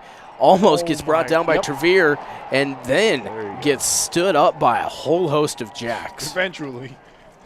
Made 2 miss and then 2 slammed right into his chest. Nothing he can do about that. Lucky for him, he fell on the ball or was able to find it right away on the ground. And to be honest, not that much of a loss. Only losing 1 yard on the play. It's going to be about a 3rd and 11, but a timeout coming from the Jackrabbits. Score 21-3. 3.5 minutes left to go in the second quarter. Well, that last play was only a little bit below their average yards per play. They're averaging about 3.5 yards per play, where the Jackrabbits, just to give you an idea of how dominant they're being so far, they have 11.7 yards per play, most of them on the ground. So Coach Stig, by the way, in his 26th season, which is amazing. He grew up not that far away from me, an hour away from me, actually, because I grew up near the border. He grew up in Selby, South Dakota. By the way, they have another astounding back coming in. We'll talk more about that later, maybe at the halftime. But O'Connor steps up, tries to find a way to get more yards, and that'll be stopped. A fourth down coming. Coach Stig might have taken that time out to make sure they were prepared for whatever could happen, and it looks like they did a good job of that. Well, they knew it was a passing down, so they only put 3 men on the line and send everybody back in coverage. Make sure there's nowhere for him to go with the ball in the air, and then he has nowhere to go in the ground when he took off. Yeah, and I'm not going to lie, I just got smart. I realized that we're ticking down to the end of the half, so he's probably taking the time out, just trying to preserve as much clock as he can. I just realized that. Anyway, a final score coming from the Big 12 Championship, 31-28, so Kansas State going to win that one. So number 3, TCU gets knocked off. Chris Kleiman, former NDSU coach. See, there's always a reason. I can always tie it back into FCS. Can always tie it back into the Jackrabbits. Chris Kleiman winning a couple of national championships with the Bison up north. The punt coming high in the air, wobbling, and it's going to be brought down by Yonke. Jumps out of bounds to catch it. Yep. And that'll be spotted right at the 13. So the Jacks will get it with 3 minutes and 16 seconds left on the clock. 87 yards to go for 7 more points. 2 timeouts, 3 minutes, 16 seconds. Completely doable. Totally doable. Manage some out routes, get some people going down the sideline, hit the passes right. So the Jacks offense trots out there.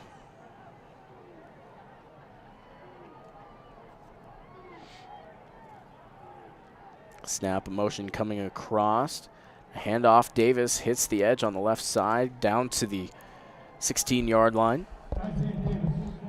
Nice little gain on that one. Gonna set up a 2nd and 7.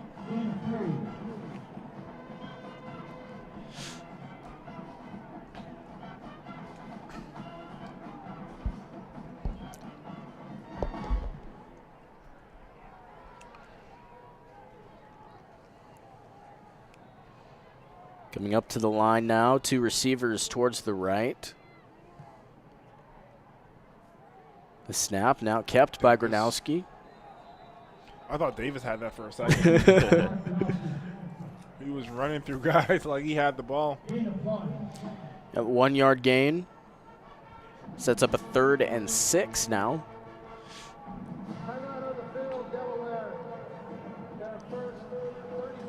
Now Delaware's doing the opposite. Trying to preserve time. They think they'll be able to do something with about 2.5 minutes left. Or just use those timeouts. That's all they're trying to do. Yeah, they don't carry over. So. They don't. They don't. I was listening to a game on the radio last night. I think it was Utah and USC. And the announcer said that the head coach never met a timeout he didn't like. I really liked that phrase. 2.5 minutes left to go in the second quarter, 21-3. The Jackrabbits have really just simply outperformed Delaware in this first half. Delaware just can't seem to get anything going. Jack's rushing yards are still over Delaware's total yards. Keeping an eye on it. Yep, Delaware only has 48 rushing yards and 71 passing yards.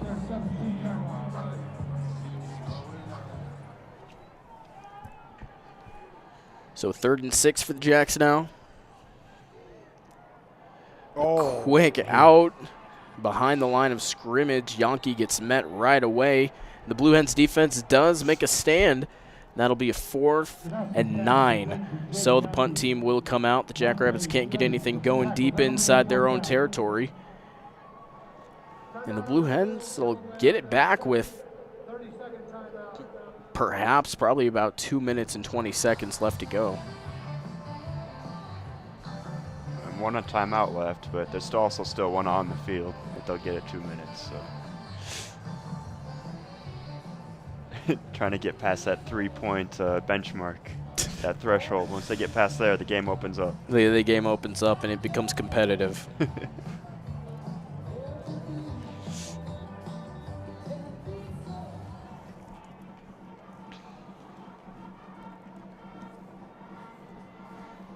So now both teams back out on the field.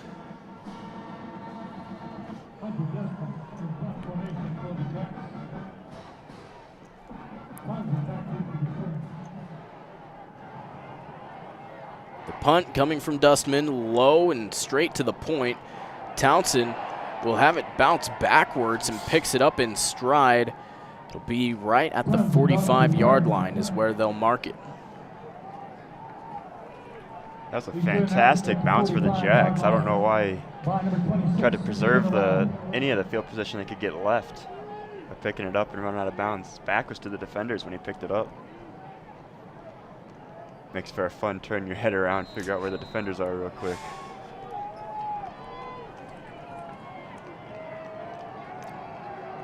Reminder to stick with us for halftime. We'll take a look at all the other scores going on in the playoff bracket, as well as some of the championship games in the FBS. Stepping back, O'Connor now steps up and gets wrapped up. Excellent play from the Jackrabbit defense. The celebration is well deserved.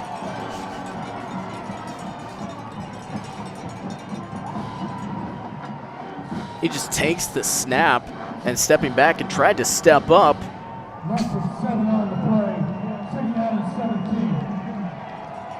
But Caleb Sanders, the sack leader, that's his 6th sack on the season. Excuse me. Yeah, he is the sack leader. Never mind. See, I know what I'm talking about. What I put on this sheet is right. And I need to remember that. Always trust the sheet. Always trust the sheet. 21-3 now, 3rd and exponentially long. The crowd. Here comes the noise. Yep, yeah, the crowd comes to volume. The student section is not half bad, to be honest. For the weather, yeah. For the weather and final exams coming up, that's not bad. Oh. The run tried to go straight up the middle, couldn't get anything going. So nothing doing for the Hens. And the Jacks might get the ball back again. Well, they will get the ball back again. I don't know what I'm saying. 1 minute, 30 seconds. That's pretty good time. Ooh, they get a bonus. Increase the play clock up to 134. Yep, they're gonna get a couple. Yep, they're gonna get a couple more seconds put on. South Dakota State is out of challenges for this half.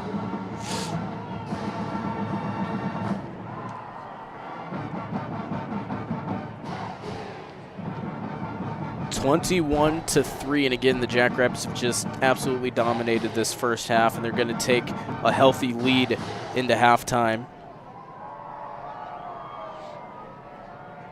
Jacks only need 1 yard here to pass the Hens for passing yards. Hens currently hold a 1 yard advantage, 71-7. Jackson Yaku and Jaden Yaku back to the punt. So the punt coming from Dinkle. Fair catch. Going to be down right at the 12 by, the 17 by Yankee. At the 17-yard line, 1st and 10 Jacks. So fresh set of downs for the Jacks. They weren't too productive on their last possession, but let's see if Stig was able to draw something up here and get the ball moving. For this minute and a half they have been gifted.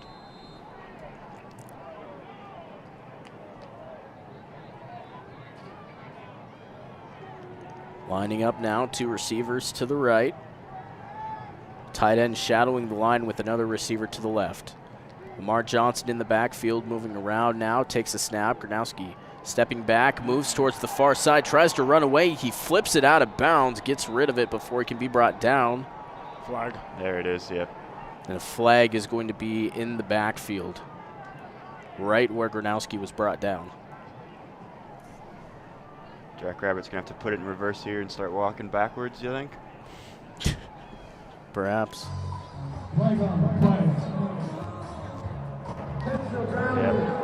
Number 11 of the offense blocks it down at the spot of the pass.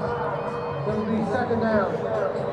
Yep, so intentional grounding by Mark Gronowski, the referee. Kelly Holman giving us the call from the Big Sky Conference crew. Signed to us by the NCAA. It's now set up at their 3-yard line. Second and really long.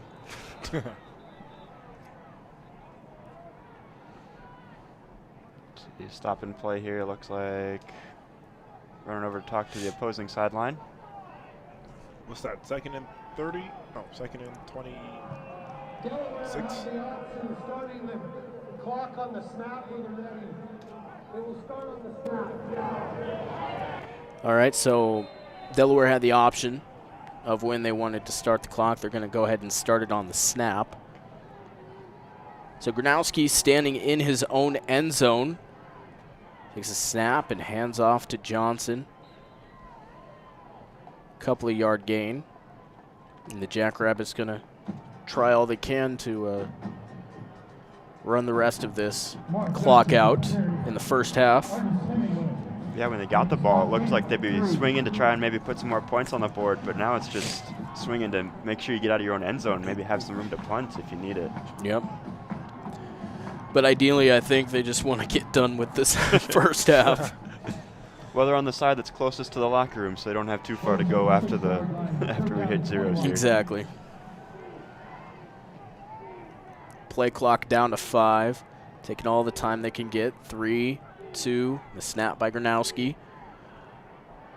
Gets it, and he's got room. He'll get back past the original line of scrimmage, and he'll get down. Definitely an excellent gain as we tick under half a minute left to go.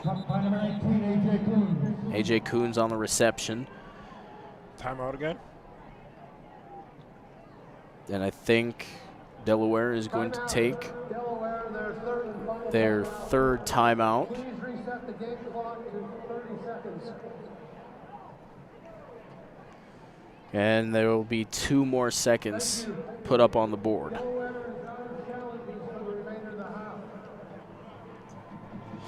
You know, it's something you don't hear often, but I appreciate this refereeing crew for just adding that in there. The fact that they're out of they're out of timeouts, so they are out of challenges. Like the first time they did that with the Jackrabbits, I was like, okay, did they challenge something? Like why does that have anything to do with it? But just the little things. Yeah. Just the little things. Very detailed too.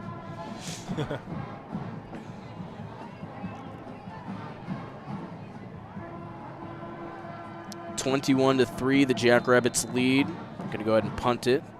Mr. Dustman to punt. Jordan Townsend to receive. High punt, wobbly. It's going to bounce on the Jackrabbits side of the 50 and be picked up by one of the Jacks. 23 seconds left on the clock. That's what the Blue Hens will have to work with here in the remainder of this first half. Yeah, the Hens were really able to get into that backfield and really shake up Hunter Dustman on that punt. I think that's why it was so short. He's also kicking into the wind, so that might also. Yeah, for sure, for sure. O'Connor looking towards the sideline. The play clock ticks down to 15. The snap, all receivers go. A nice threaded needle straight through down to the 26. I think the 27 is where they're going to spot it. No timeouts, they got to hurry. The clock starts. As soon as they spot it, O'Connor moving out, far side, looking, and he almost kept it, but a nice gainage right there. I mean, it's some yards, and they get out of bounds to stop the clock at 7. Now, again, something to remember, the field goals are not a strong suit of this team, so my thought is it's end zone or nothing. You kind of have to be thinking that. They do have the wind going with them this way, so it gives them a little bit of a benefit, but... A little bit. We got to go long pass here. 7 seconds left. Downs aren't really the issue right now. 2 receivers off to each side, a back in the backfield. O'Connor steps and lets it go right away. A one-on-one coverage, overthrows him. 3 players in the corner, 1 receiver, 2 defenders. Nobody knew where that ball was. Yep. Nobody knew where it was. If they did, that would have been an easy pick. Chandler Harvin was the receiver. Hear the ball hit the ground, they all start spinning their heads. That's where it was? I could have caught that.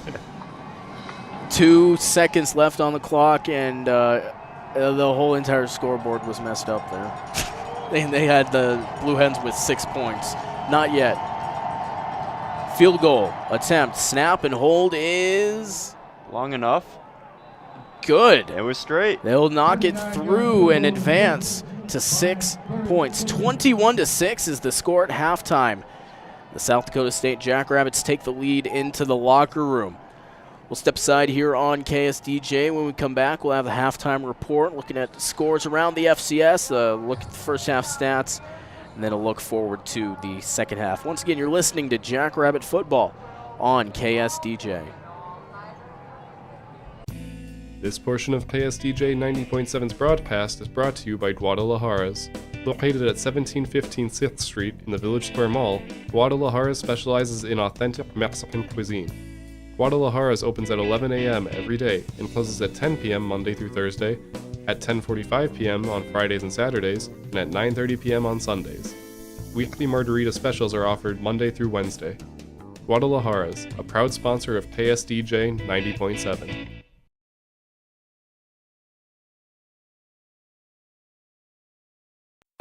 If you're worried your friend may be struggling, remember, you don't have to be there to be there.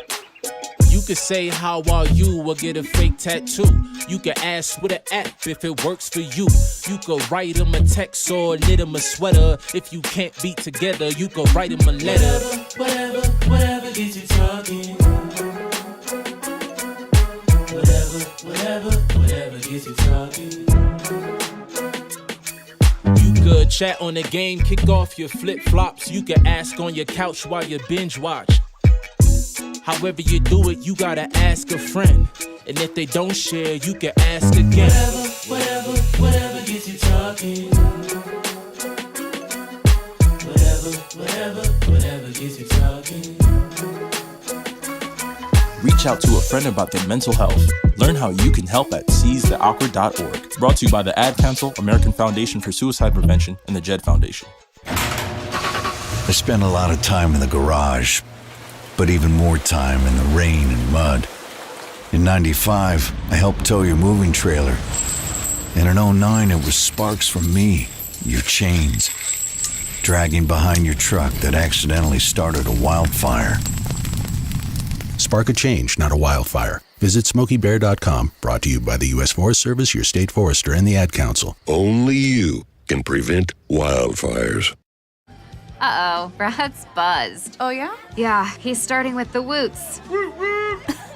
And now a speech. I just want to say that friendship is about heart and brain. Who's with me? Good thing is, he knows when he's buzzed. And my brain is saying, when it's time to go home, somebody call me a ride. Love that guy. Me too. Know your buzzed warning signs? Call for a ride when it's time to go home. Buzz driving is drunk driving. A message from NHTSA and the Ad Council. Accidents happen far too often and never at a convenient time. That's why Dave's Collision Repair Center is here to help. Their highly trained staff will help you by working with both you and the insurance company handling the claim. The staff at Dave's Collision takes pride in returning your vehicle to you in a timely manner and looking as good as it did before the accident. You'll find them at 1019 Main Avenue South or online at davescollision.com.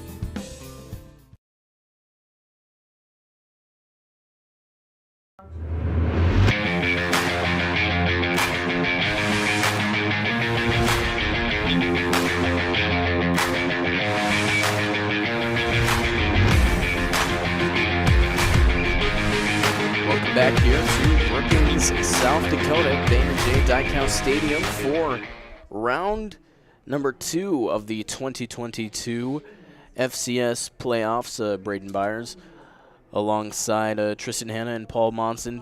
Glad you're with us here on this Saturday afternoon. That's crazy. I look out there and it looks like it should be like 6 or 7. It's only 3:30. Well, let's see. There's a shadow that runs right through the middle of the rabbit diagonally, connecting the 20s. Yeah, that's. Oh, I love this area, but I hate how dark it gets. Anyway. Really fast. Yep, really fast. Anyway, let's go ahead and take a look now at some things going on in the region. Obviously, the South Dakota State Jackrabbits playing the Delaware Blue Hens here today, 21-6 at halftime. Also in action today for the Jackrabbits. They have some wrestlers out in Las Vegas taking part in the Cliff Keen Invitational down in Nevada. Also in women's volleyball, a little bit of a plug for the volleyball team. I did some play-by-play and I also write articles for the volleyball team. They are currently the only Summit League team that is left playing volleyball because South Dakota got eliminated by Houston in the NCAA tournament. Okay. And Omaha and North Dakota State both got invited to the same tournament the Jackrabbits are in, but they both got eliminated yesterday. South Dakota State actually beat Louisiana, the Raging Cajuns, last night. So they are currently taking on UTRGV, which is the University of Texas, Rio Grande Valley. Suppose I could check and see how things are going for them real quick. I probably should have did that before because I knew I was going to talk about it. Sadly, their season does come to an end. They get beat by the Vaqueros 3-0 in the first set, 25-19, 25-20 in the second set, and 25-16 in the third. So 3-0 gets swept by UTRGV, but Dan Georgalis' squad getting their first ever national postseason win last night against Louisiana, so congratulations to them. Also happening around the region, we have Dakota State taking on Bellevue at 3 p.m. That one started about a half hour ago in Bellevue, Nebraska. This is women's basketball, and 24th ranked Augustana taking on Sioux Falls in a crosstown rivalry. That one starting in about 1 minute is when it's scheduled at the Pentagon down in Sioux Falls. And then later on tonight, we will have coverage of this not on air, but on YouTube.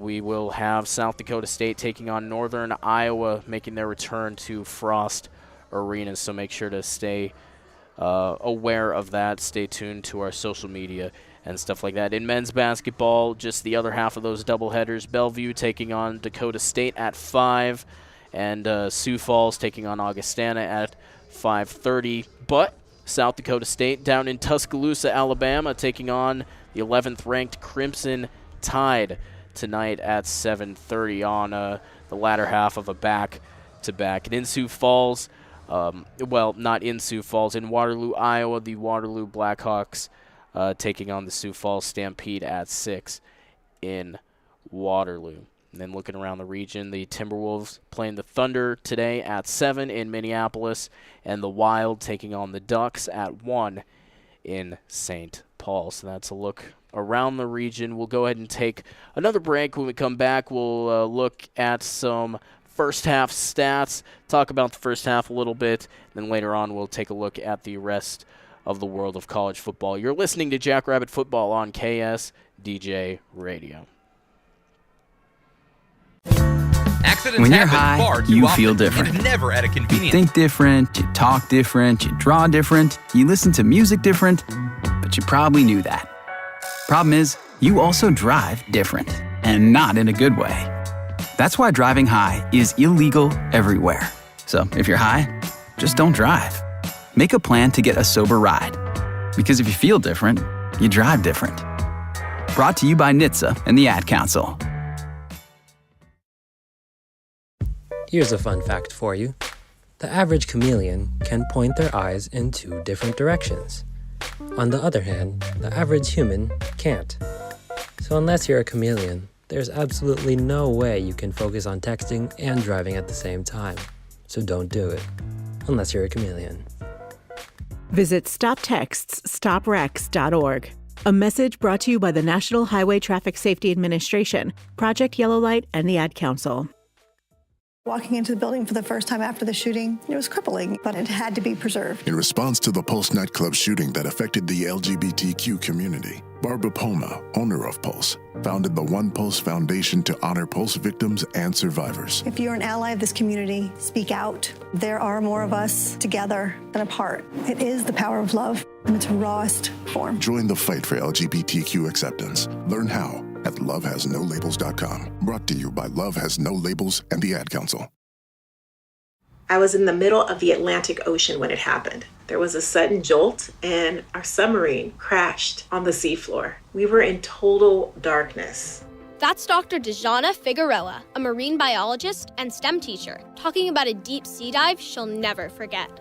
It's funny, when I was a kid, I was afraid of the ocean, and there I was, 2 miles below the surface. But as a scientist, you prepare for that. Using our training and a little creativity, we fixed the sub and finished our experiments. The dive was just too important. Every dive gives us glimpses at things few people ever get to see. Glowing creatures, fiery undersea volcanoes. When we got back to the surface, I kissed the ground and called my mom, of course. But you know what? I wouldn't trade that dive for anything. Dr. Figueroa uses her passion for STEM to discover new things and make the world a better place. She can STEM, so can you. Check out She Can STEM for more stories and inspiration. A message from the Ad Council. This portion of KSDJ 90.7's broadcast is brought to you by Guadalajaras. Located at 1715 6th Street in the Village Square Mall, Guadalajaras specializes in authentic Mexican cuisine.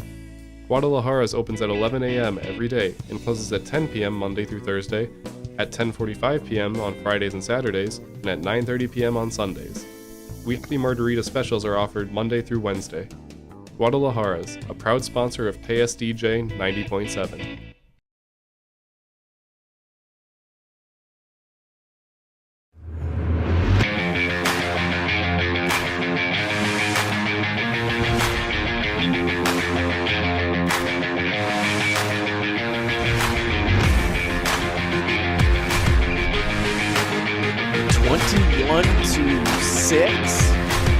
South Daktoa State Jackrabbits taking on the Delaware Blue Hens. We're at halftime currently here in Brookings, South Dakota. I guess I want to thank, maybe I should actually get it right, their station, right? Check the handle for WVUD, the student radio station of Delaware. Want to thank them for the shout out, and it's definitely this has been a fun game so far, even though the score is a little bit lopsided. I always love getting to see new teams. Like, obviously, with me being from North Dakota, I haven't seen much of Delaware ever. I've never been to Delaware, so but 21-6 is the score at halftime. Time to take a look at some of the first half stats, and please do chime in with anything that you find interesting. Just going to take a look at some of the players. So starting off with Delaware, the Blue Hens. In terms of passing, they've had 3 quarterbacks play, which is really interesting. Nolan Henderson got the start, the graduate student from Smyrna, Delaware, and he got things started, was 3 for 5 for 16 yards before he got injured. And Paul, you said that you saw him in a boot on the sideline. His day's probably done. He's probably not going back in. They're going to take him out of uniform probably during halftime, give him some street clothes, make him nice and comfy for the ride back to Delaware. Yep, and so then after him came in the listed backup, Zach Gwynn, the 6'2", 200-pound fifth year. He was 3 for 3 for 8 yards, and then he got taken out for Ryan O'Connor, the third string, as it was listed. He's currently 5 for 10 for 72 yards, so definitely not bad at all. He's definitely filling in the role quite well. Well, you look at it, he's the least effective by completion percentage, only completing 50%, but that's 50% of 10 passes for 5 completions and a total 72 yards. Exactly.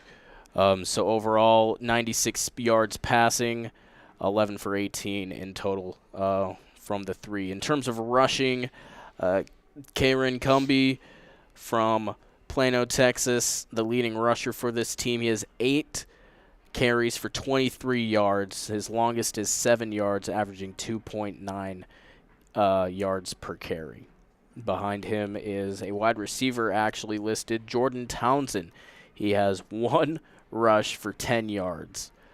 And then in terms of that, Ryan O'Connor also has 7 rushes for 4 yards total. In terms of receiving, we have Thyrick Pitts, who has 3 catches for 41 yards and 5 targets. Jordan Townsend with 3 catches for 12 yards and 4 targets. And we also have Marcus Yarns with 2 catches for 25 yards and 2 targets. Looking at the Jackrabbits, Mark Gronowski playing the whole game so far, only has 7 throws. He's 6 for 7 for 87 yards, a completion percentage of 86 and a QB rating of 190. Looking at the rushing side, he's also the leading rusher currently. He has 6 rushes for 59 yards, a touchdown, his longest rush of 51 yards, a magnificent play in the first quarter. He's currently averaging 9.8 yards per carry. Isaiah Davis with 7 rushes for 52 yards, 2 touchdowns, averaging 7.4 per carry. And, of course, have to mention Angel Johnson with 5 carries for 31 yards. Excuse me, that's Amar Johnson. My bad on that one. It gets confusing. They both have the first name starting with A. So, yep, that is Amar Johnson. Check on that. 5 rushes for 31 yards, averaging 6.2 per carry. On the receiving side, only 3 receivers have caught passes. Jaden Yonke with 3 catches for 48 yards and 5 targets. Jackson Yonke with 2 catches for 22 yards, 5 targets as well. And A.J. Coons with 1 catch for 17 yards.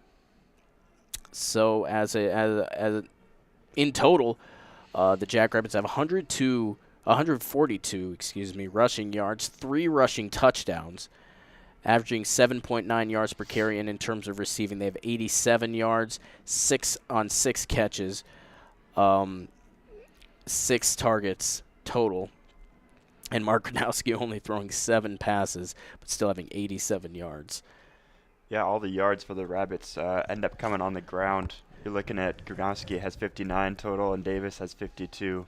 That's where this time of possession starts to show up, where you see the Hens have had the ball for 17.5 minutes, or the Jacks only have it for 12.5. So you look at the time of possession, you wouldn't expect this kind of score to be out there, but the Jacks just come out, get it done, run you over, and then hand it right back to you.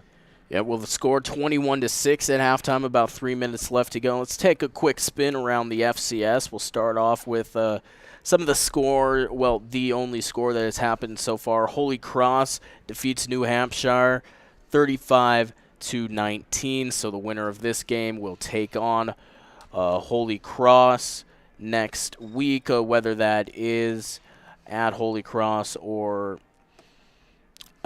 here in Brookings will be decided by whoever wins. But the Holy Cross Crusaders advance on to the next round. Currently happening right now, Incarnate Word beating Furman 31-34 with 3:16 left to go in the third. William and Mary, oh boy, whooping up on Gardner Webb 47-7. Just the start of the fourth quarter. Montana State currently up over Weber State, a Big Sky matchup there, 16-10 at halftime.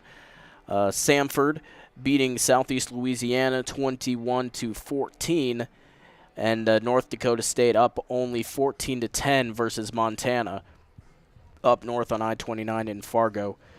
That one's nearing halftime. And then later on, starting in about 20 minutes, Sacramento State will be taking on Richmond at 4 p.m. Central Time.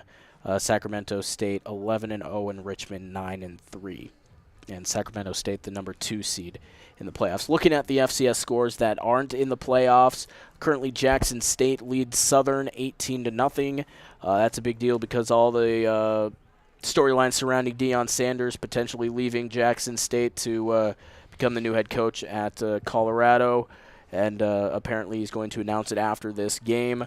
Not necessarily directly after, but after this game is over. So that's something to keep an eye on, as well as New Mexico State beating Valparaiso 35-3. New Mexico State wanting an extra game. They looked all around the country for an extra game because of a tragedy that happened down in San Jose State. Their running back, one of their running backs, got killed in a car accident.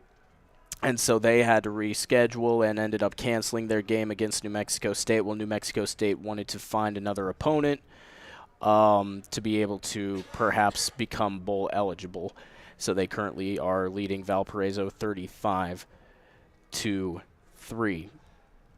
And just going to take a quick look at the games that have finished. The MAC Championship, Toledo beat Ohio 17-7.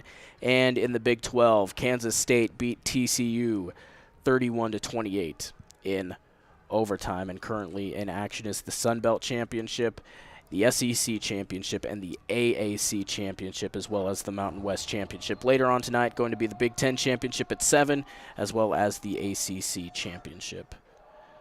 So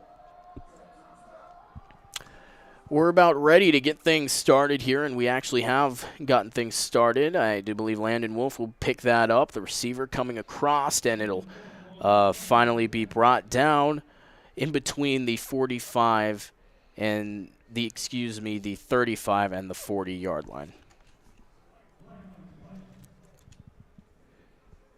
Referees saw something during that play they didn't like, caused him to drop the yellow on the turf.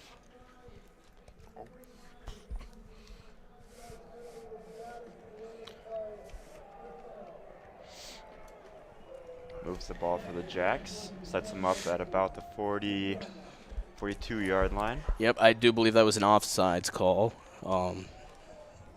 against Delaware. So, starting things off, the Jacks in their all-blue uniforms, a handoff to Davis, gets stopped right at the line, pushed back by the front line of the Delaware defense of Chase McGowan, Artist Hemingway, and Tommy Walsh. Hemingway, unbelievably, himself has 54 tackles on the season. 8.5 tackles for a loss, but only 2.5 sacks. It's interesting. So he's definitely the leader of that defensive line. 2nd and 7 now. The Jackrabbits set up, moving from right to left. Hands off to Davis. He runs into a whole host of Blue Hens once again. Really nothing doing there. In fact, might have gotten a loss of a yard. 3rd and 8 now.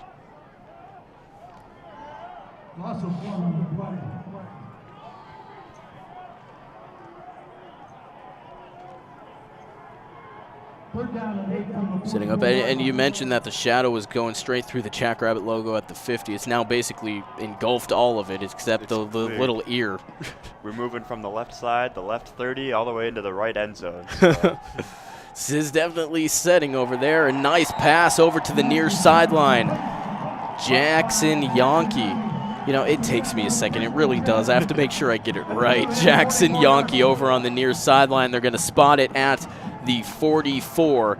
And the Jackrabbits are starting to move the ball a little bit here early in this second half. What makes it even more confusing seeing them on the stat sheet because they're both Yankee, J. Yeah. Got to see which one has a 0 or which one doesn't. The chest-high snap from Gronowski, stepping back, looking downfield, looking for all of it, and he just overthrew Jaden Yankee. That would have been a great catch if it was thrown right. And that would have been 6. That would have been huge. Oh, yeah. Easily. If he would have caught him in stride, just overshot him a little bit, so that'll set up a 2nd down and 10.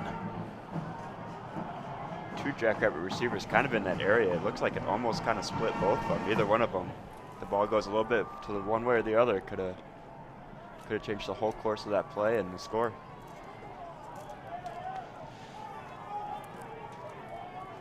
So now 2 receivers off to each side.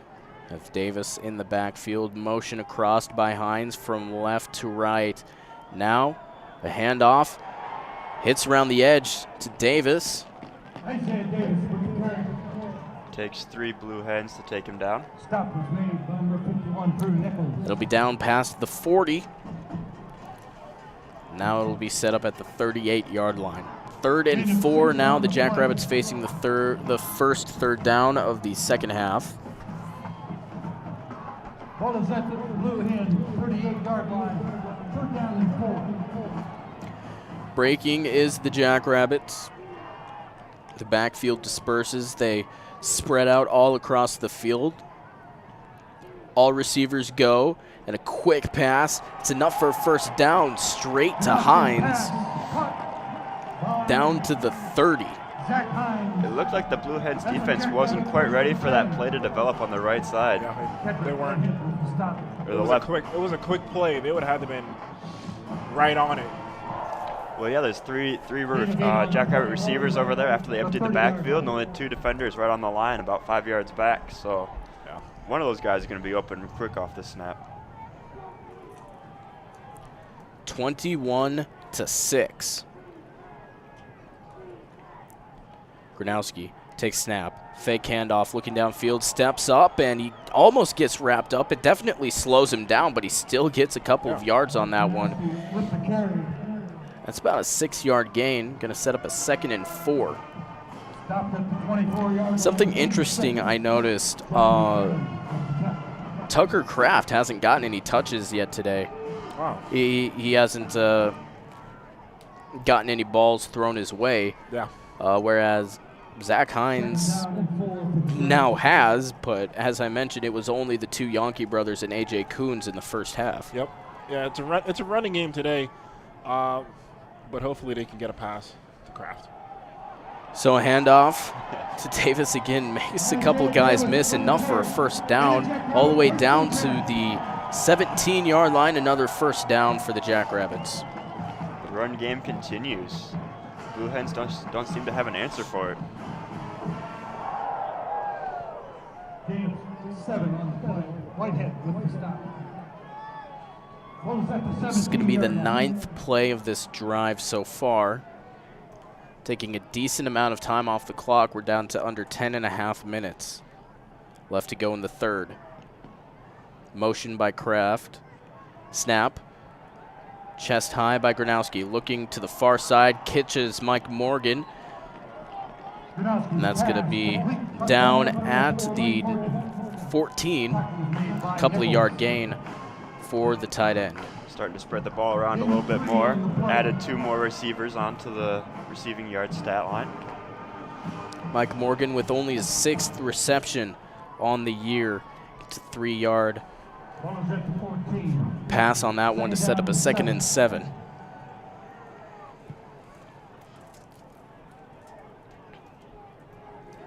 Giving them a cover 3, it looks like, almost. Trying to protect that goal line. Snap and handoff and run right into McGowan, Hemingway, and Walsh. All 3 of them at the same time. They're going to go ahead and give the tackle to Chase McGowan. Came into this game with 26 tackles, but the 605 Hogs right up front have been able to neutralize that powerful front line of the Blue Hens defense so far, and that's a huge part of why the running game has been so successful. 48% on 3rd down. Just a little bit under a coin flip. 3rd and 8. Gronowski snaps and keeps it. Finds a little hole and keeps chugging forward. Is he a running back now? Forget quarterback. He's just back. Just give him the ball, let him decide what he want to do with it. That will be enough for a first down. So it'll set up a 1st and goal now. The Jackrabbits will set up at the 7. The sophomore back, Mark Gronowski. He leads the team in rushing yards currently with 73. Isaiah Davis is still sitting at 66 on 12 attempts. Wow.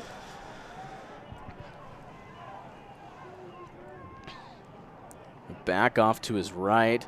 Fake handoff, and that gets broken up. He'll send that out of bounds. There was a receiver in the area, so not intentional grounding. Are you talking about a player receiver or the Blue Hen? The mascot seems to be quite enthusiastic to get the ball thrown their way. Either way. Either way. He's out of bounds, so it wouldn't have counted. But you know, I swear if he catches it over there, if he ever catches it over there, if he doesn't start running back the opposite way like it's an interception, I'm going to be real upset. 2nd and goal now, 7 yards to go. Motion from right to left by Yonke. Now a handoff to Johnson. Had a hole. He got tripped up a little bit, and he knows that he's short. Pounds the ground in the end zone.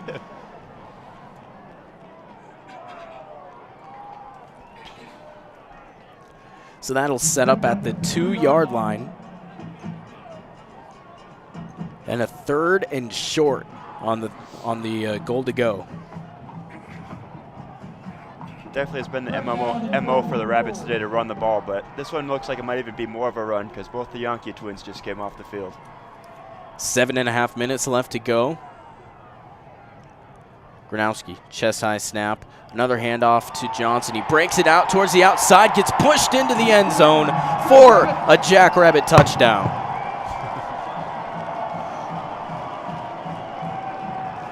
It's the 4th rushing touchdown of the day. They currently lead at 27-6. All of their points have come from a rushing touchdown.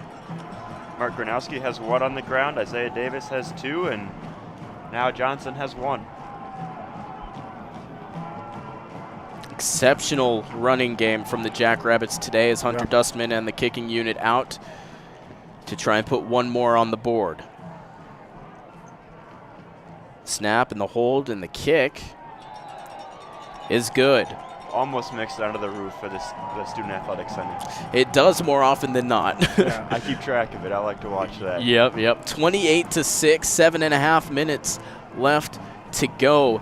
A remarkable 7 minutes, 7.5 minutes taken off the clock by that drive from the Jackrabbits. We'll tell you more about it when we come back. You're listening to Jackrabbit Football on KSDJ. I spent a lot of time in the garage, but even more time in the rain and mud. In '95, I helped tow your moving trailer. And in '09, it was sparks from me, your chains, dragging behind your truck that accidentally started a wildfire. Spark a change, not a wildfire. Visit SmokeyBear.com, brought to you by the U.S. Forest Service, your state forester, and the Ad Council. Only you can prevent wildfires. Uh-oh, Brad's buzzed. Oh, yeah? Yeah, he's starting with the woots.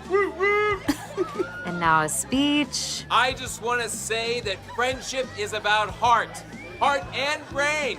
Who's with me? Good thing is, he knows when he's buzzed. And my brain is saying, when it's time to go home, somebody call me a ride. Love that guy. Me too. Know your buzzed warning signs? Call for a ride when it's time to go home. Buzz driving is drunk driving. A message from NHTSA and the Ad Council. Accidents happen far too often and never at a convenient time. That's why Dave's Collision Repair Center is here to help. Their highly trained staff will help you by working with both you and the insurance company handling the claim. The staff at Dave's Collision takes pride in returning your vehicle to you in a timely manner and looking as good as it did before the accident. You'll find them at 1019 Main Avenue South or online at davescollision.com.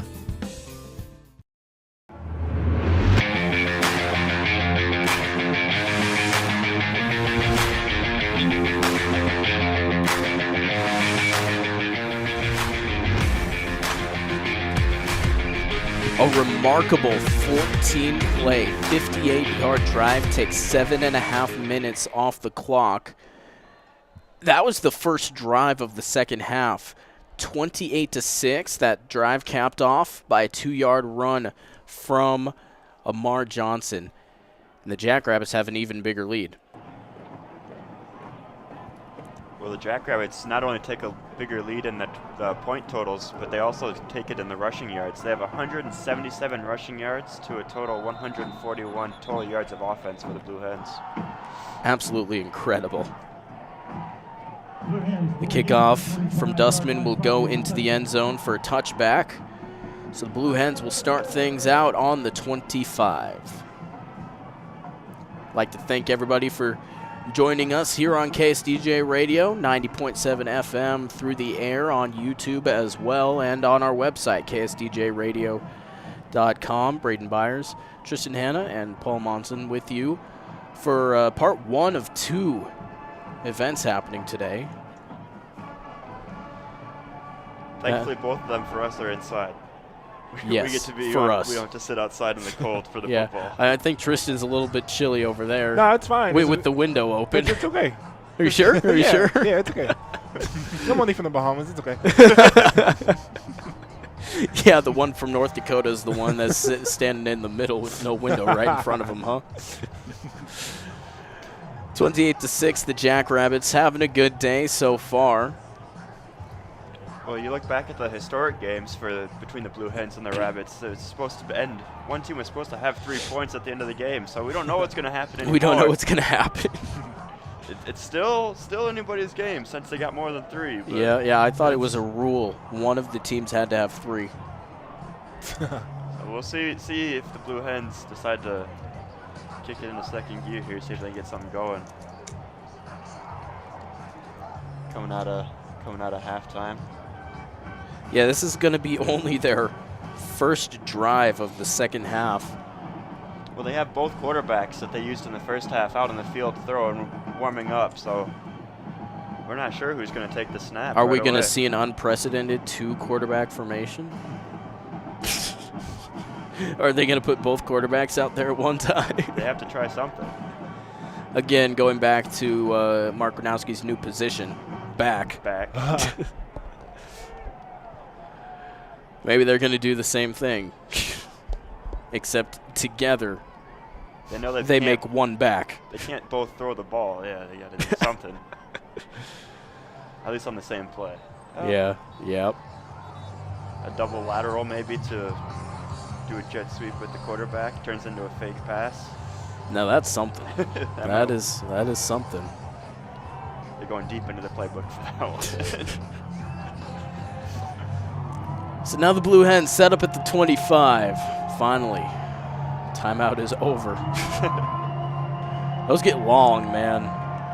Especially when you have nothing to talk about. 1st and 10 on the 25. And shotgun, stepping back. Now steps up, now tries to find a way to get out of it. And again, gets dropped for another sack. This time, it's Reese Winkleman. 5.5 sacks on the year for the senior from Marshall. Not too far away from here. No, able to get in there and take down O'Connor. He's the one that won the game of catch that they were playing before the half, before the drive started. So now a 2nd and long. He steps up and again gets brought down. Cade Tervier. I'm beginning to think that he lost the game of catch. Another South Dakota native from Brandon. Also not far from here. Also not far from here. And now the crowd gets really loud. A 3rd and 20. Backed up on their own 15. 3rd and forever. 3rd and forever. You can hear the Jackrabbit faithful. And a procedure penalty. It looks like it's going to be a false start.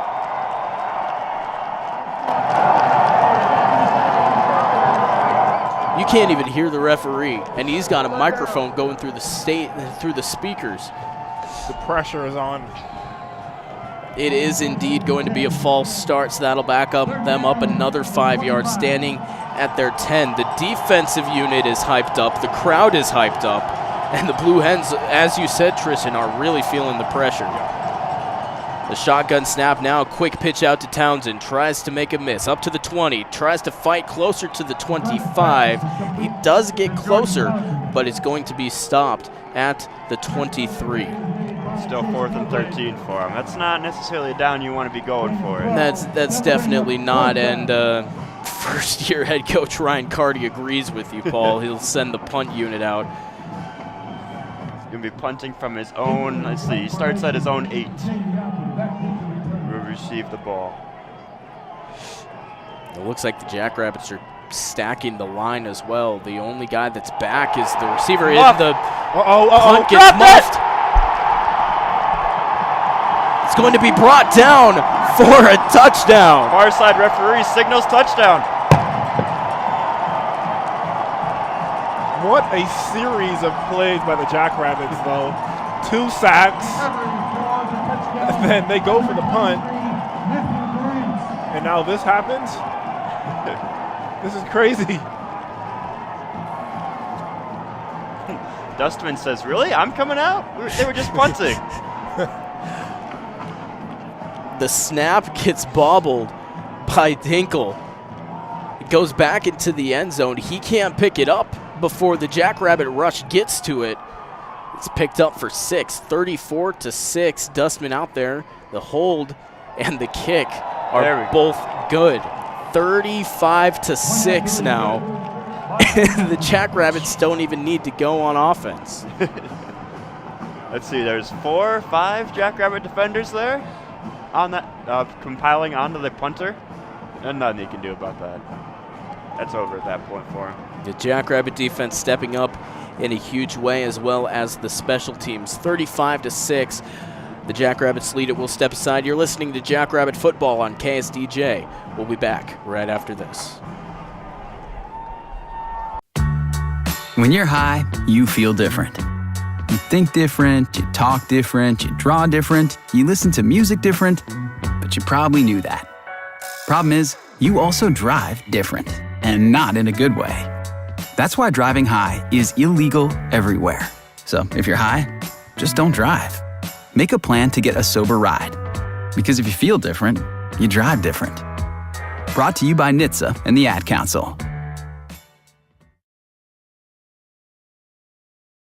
Here's a fun fact for you. The average chameleon can point their eyes in 2 different directions. On the other hand, the average human can't. So unless you're a chameleon, there's absolutely no way you can focus on texting and driving at the same time. So don't do it, unless you're a chameleon. Visit StopTextsStopWrecks.org. A message brought to you by the National Highway Traffic Safety Administration, Project Yellow Light, and the Ad Council. Walking into the building for the first time after the shooting, it was crippling, but it had to be preserved. In response to the Pulse nightclub shooting that affected the LGBTQ community, Barbara Poma, owner of Pulse, founded the One Pulse Foundation to honor Pulse victims and survivors. If you're an ally of this community, speak out. There are more of us together than apart. It is the power of love in its rawest form. Join the fight for LGBTQ acceptance. Learn how at lovehasnolabels.com. Brought to you by Love Has No Labels and the Ad Council.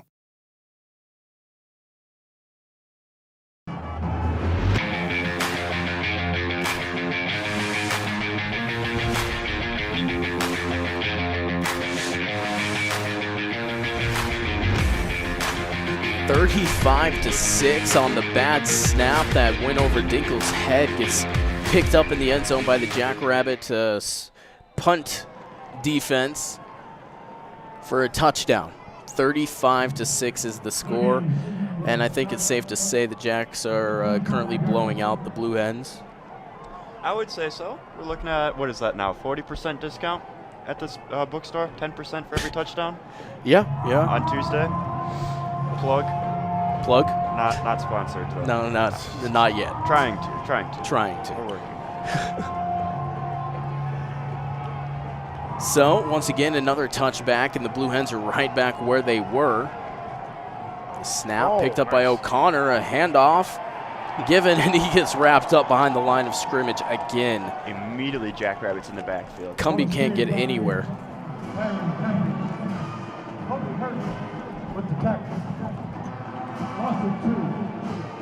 It's going to be a loss of 2, 2nd and 12. Behind the sticks again. Second down and 12 from the 23-yard line.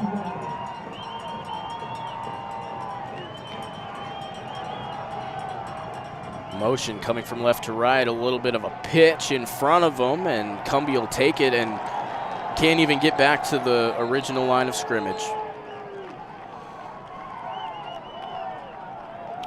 going to be 3rd down and 10. Number 29, Jack Spalding with the tackle.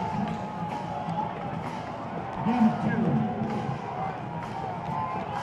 So they will mark him. Apparently he did, like, the forward progress apparently got back to it. I didn't see it, but I'm not, again, I talk into a microphone. I'm not smart.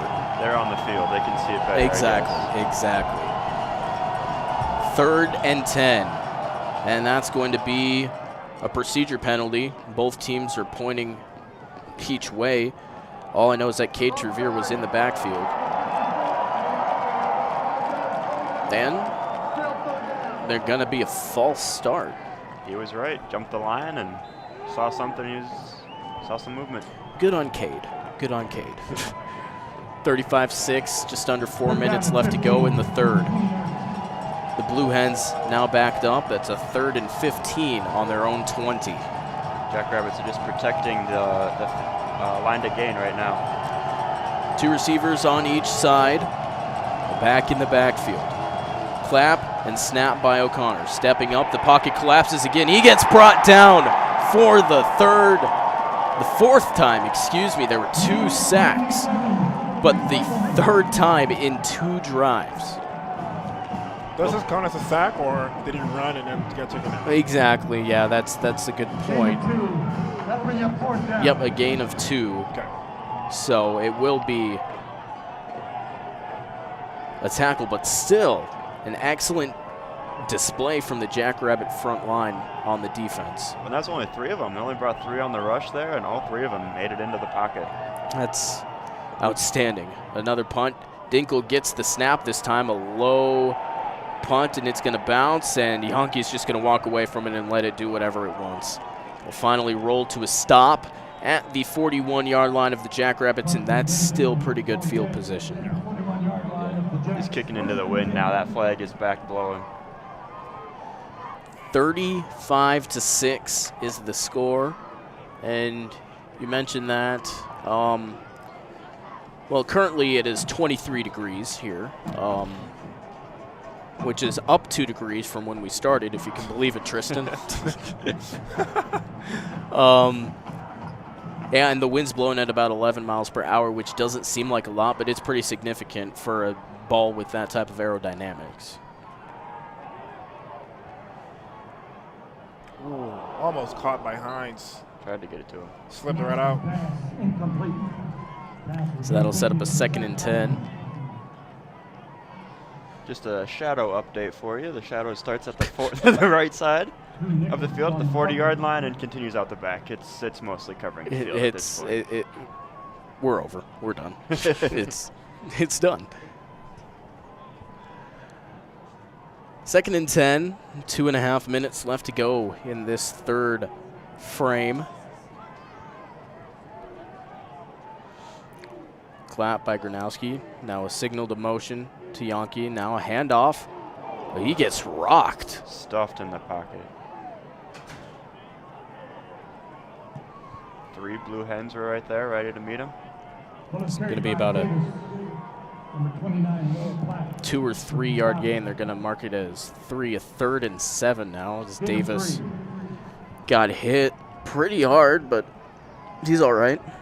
I know I wouldn't be.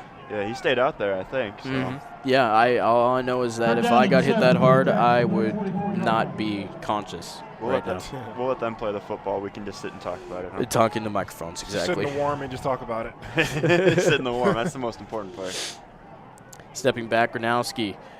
He has. I don't know who that was for, but that's an excellent place pass. Yeah, Yonke just left it alone and left it for Wolf. I was confused. I'm like, why? What's going on? Like, did he forget he's not wearing the white jerseys today? But no, that was placed exactly where it was supposed to be for the senior from Tulsa, Oklahoma. I forget if it was Hines or the other tight end out there, but just watched it go over his head, and he goes, "Was that for me?" Sees it go to the correct receiver, the intended receiver. So a high snap and a handoff now. Davis breaks it. A stiff arm. He bounces out to the near sideline. Tries to stay in bounds. He does for another extra couple yards down to the 5. Sign this man up for the circus. He was walking that tightrope the whole way down. Who is this guy? Down to a minute left to go in the third. Isaiah Davis. It didn't even look like a stiff arm. It looked like a punch, really. Whatever it takes. A very strong suggestion, that's for sure. So now at the 4-yard line, goal to go situation. Clap from Gronowski. Now the snap.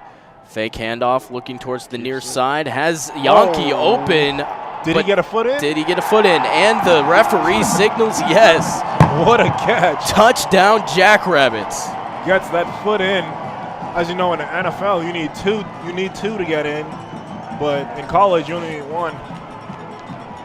An excellent display of athleticism from Jackson Yankee. What a great hesitation, too, by Gronowski, too. He had his arm up. He was ready to throw it. He pulled it back down, waited that extra second. And Yankee was able to create the separation needed to just drop it right into the back corner. And he did get that foot down. Looking at the replay on the video board, excellent play from the Jackrabbits. Up 41-6 right now, waiting the extra point. That is good, and now it makes it on top of the Dyke House Student Athlete Center. Balance is restored. The football's back on the roof. 42-6, 30 seconds left to go in the third quarter. Wow. This is a pretty good score, huh? This is a high-scoring game, at least for the Jackrabbits. Yep. We'll go ahead and step aside. You're listening to Jackrabbit Football on KSDJ. I was in the middle of the Atlantic Ocean when it happened. There was a sudden jolt, and our submarine crashed on the seafloor. We were in total darkness. That's Dr. Dejana Figueroa, a marine biologist and STEM teacher, talking about a deep sea dive she'll never forget. It's funny, when I was a kid, I was afraid of the ocean, and there I was, 2 miles below the surface. But as a scientist, you prepare for that. Using our training and a little creativity, we fixed the sub and finished our experiments. The dive was just too important. Every dive gives us glimpses at things few people ever get to see. Glowing creatures, fiery undersea volcanoes. When we got back to the surface, I kissed the ground and called my mom, of course. But you know what? I wouldn't trade that dive for anything. Dr. Figueroa uses her passion for STEM to discover new things and make the world a better place. She can STEM, so can you. Check out She Can STEM for more stories and inspiration. A message from the Ad Council.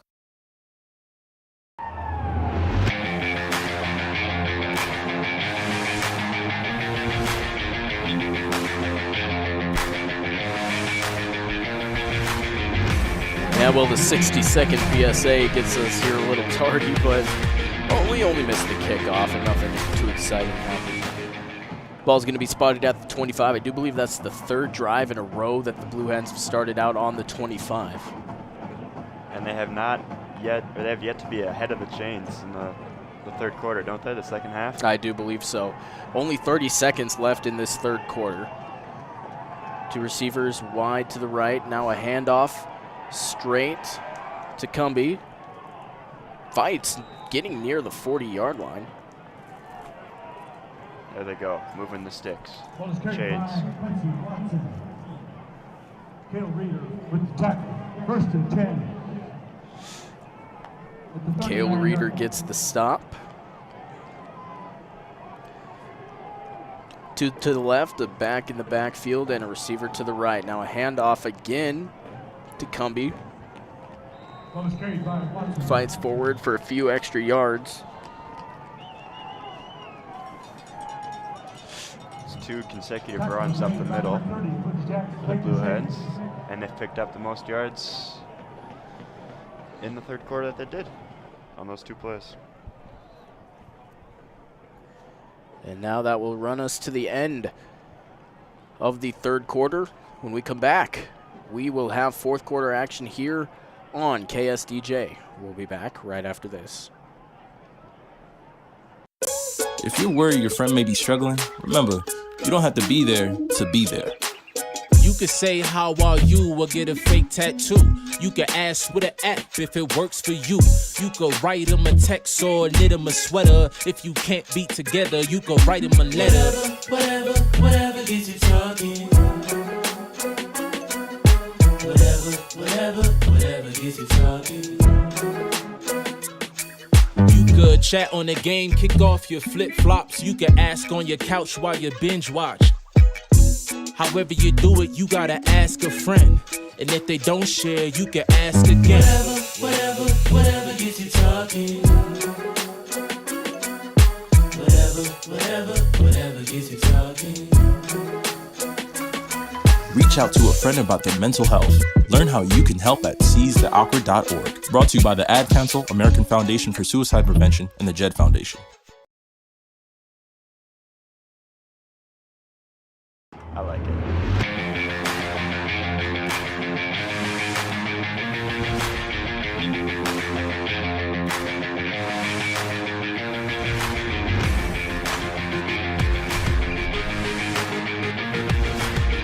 (42-6). 15 minutes left to go. We're in the fourth quarter now, the fourth frame. Everybody hold up the four fingers, you know, all that stuff. Thoughts so far on a pretty dominant performance by the Jacks? Yeah, just great. Great running game, great strategy. We've been seeing some passes, like the one right there to Yankee, get the foot down and put 6 up on the board. But it's really been a running game so far in terms of offense, and just great defense. 2 sacks in a row. Great blocking. Just a great run on both sides, offense and defense, for the Jackrabbits so far. Well, this will tell you how good the game's going for the Jackrabbits. Gus and Jarrett, the 2 centers, are down on the sideline practicing their snaps to each other. They're that uninterested in the game. Yeah, well, you mentioned that last touchdown pass to Yankee. You know, it's pretty interesting. 4 rushing touchdowns. That was the only passing touchdown of the game, as well as that recovered. I suppose we'll call it a fumble. It was a bad snap that went over the head of the punter, but it was recovered in the end zone for another touchdown. So they're finding ways to score all the time. All they need now is just a defensive score. Yeah. So now O'Connor kicks it out, and a little bit of a miss. I'm not going to say miscommunication, but a miss. I know what I'm trying to say. He didn't do what he was supposed to do. Yeah. Let's put it like that. The receiver didn't catch the ball. They forgot the last part where it's like watch into the hands, grab it, and then turn it. Yeah, he forgot the grab the ball part. Yeah, but Harvin was the intended receiver. We're now into the fourth quarter.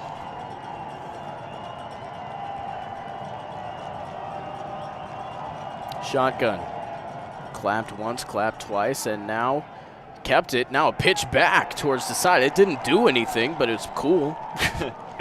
Ran a player option, got it going. Got the motion going to the left side of the line. Got a couple Jackrabbits to follow, but most of the defense was not fooled, and then they were still there to take down the pitch. So not crazy effective for that play. So now the ball will be spotted at the 46 of the Blue Hens. A 4th down and 3 will prompt the punt team to go out and do their job. Jaden Yankee back to receive, standing at the 10. Snap and the punt. Going to be blocked by, I think, one of his own guys, and it'll be picked up near the 40.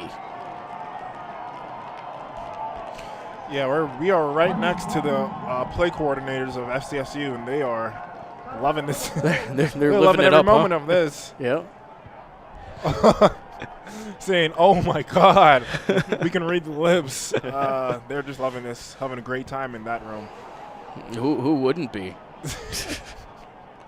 So now they get it, literally only 1 yard. That's a punt of about net 1 yard. Well, you see, you've had the butt fumble with Mark Sanchez, but now you have the butt pump the butt punt block. Yeah, the friendly the butt fire. block. Butt block. There you go.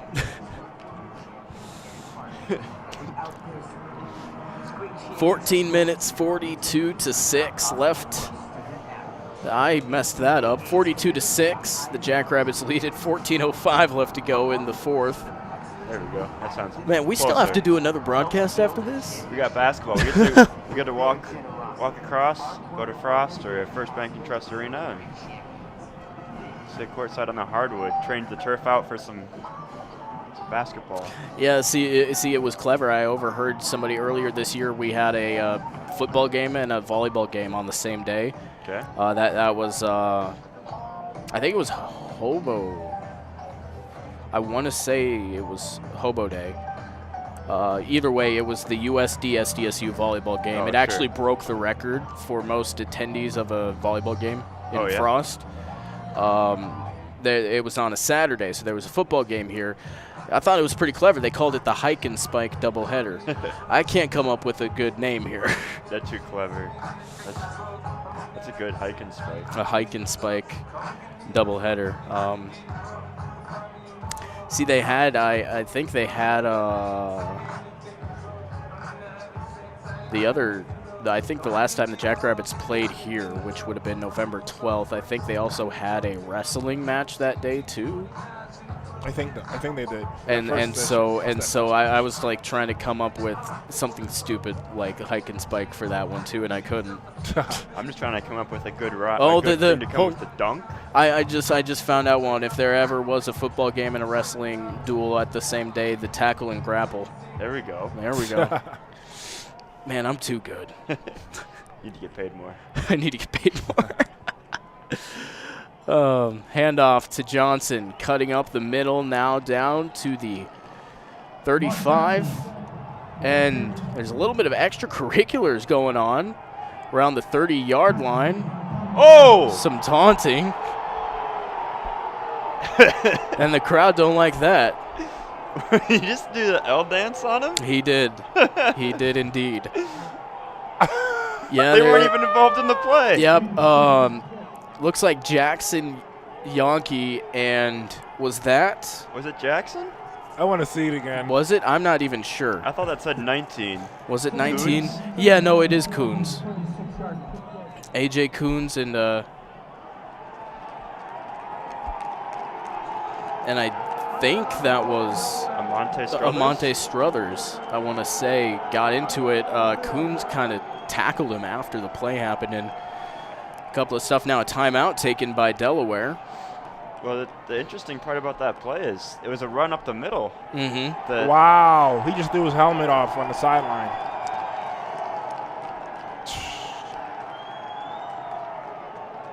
Wow. The senior potentially playing in his last game, having a little bit of frustrations, getting blown out like this. Potentially.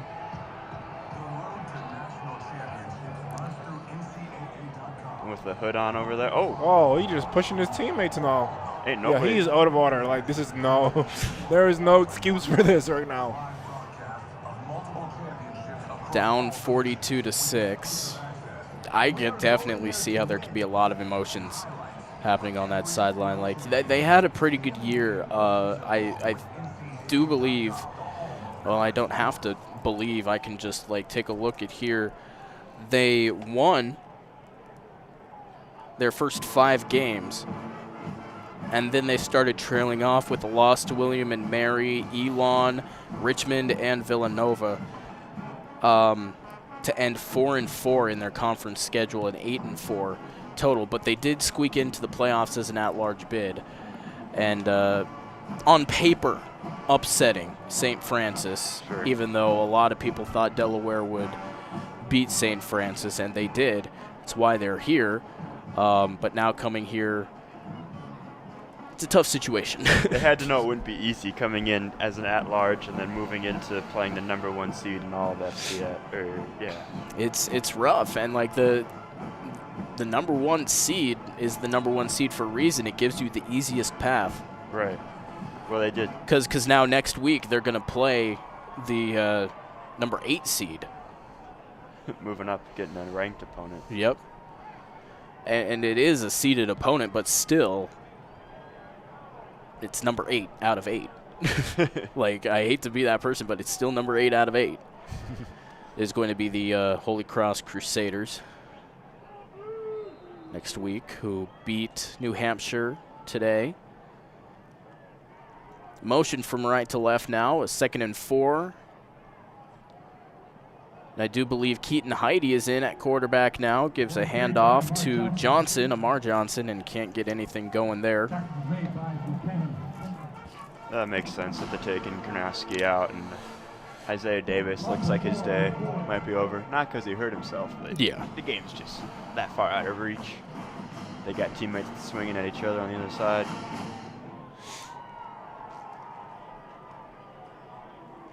Why am I even looking for him? He's going to have a coat on. 3rd down and 8 from the 40-yard line. Most of them have their blue warmers on. Yep, so now Angel Johnson is going to get into the game as well.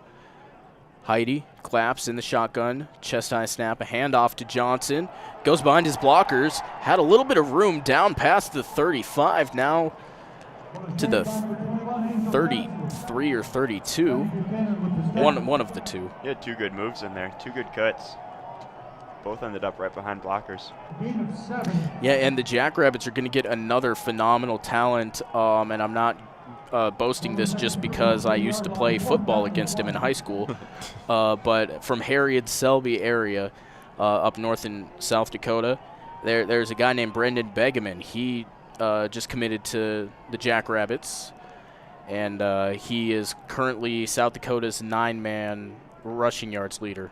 Okay. For career. He had over 6,000 rushing yards in his career in high school.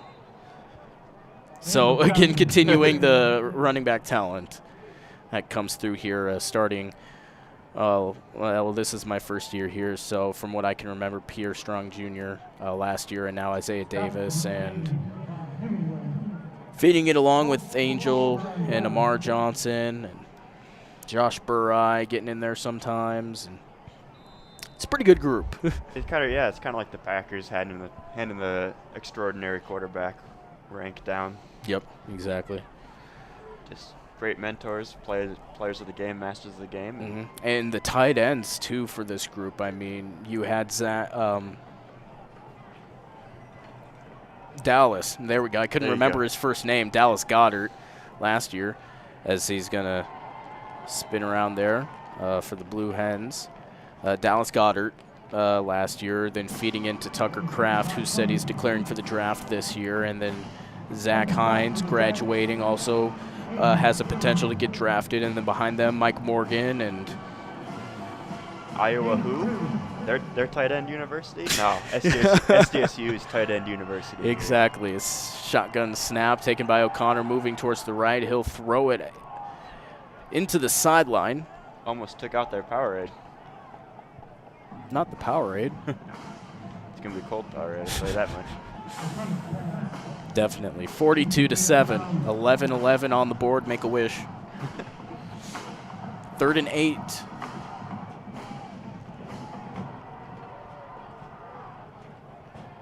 Third down and 8 from the 37-yard line. O'Connor, shotgun, takes the snap. Pocket collapses again. He steps up and runs with it.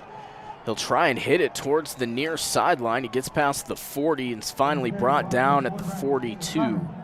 Jason Freeman with the tackle. Bring up 4th down and looks like about 3. There we go. Yep, 4th and 3 on the Jackrabbit 42. I don't even know if I can say this plays for the game because the game's kind of been over for a couple minutes. Yep. 4th and 3. O'Connor in shotgun back to his right. Now moving towards his right, the far side. And it's going to be incomplete. Incomplete. Pass was intended for Jackson. Ball goes over on down.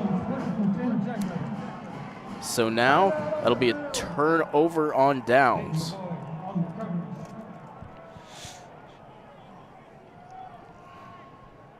Timeout on the field. And I suppose we'll take it with them. 42-6. 10.5 minutes left to go in the game. We'll be back right after this. I spent a lot of time in the garage, but even more time in the rain and mud. In '95, I helped tow your moving trailer. And in '09, it was sparks from me, your chains, dragging behind your truck that accidentally started a wildfire. Spark a change, not a wildfire. Visit SmokeyBear.com, brought to you by the U.S. Forest Service, your state forester, and the Ad Council. Only you can prevent wildfires.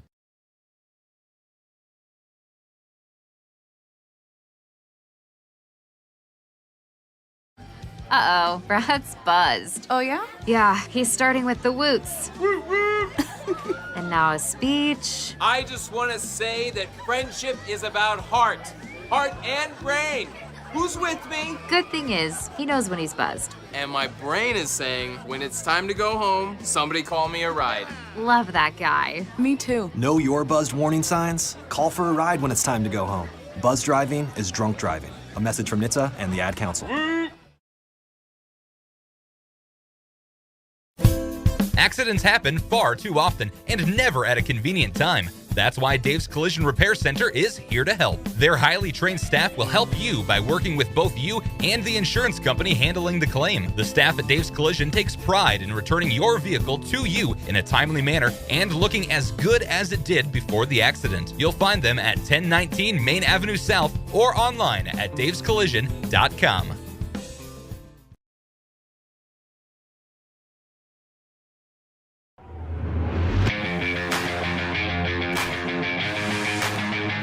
(42-6), the Jackrabbits lead it. Heidi takes the snap and throws it out towards the far side to Angel Johnson. Tries to make a cut upfield, can't get past the original line of scrimmage, so that'll set up a 2nd and 10.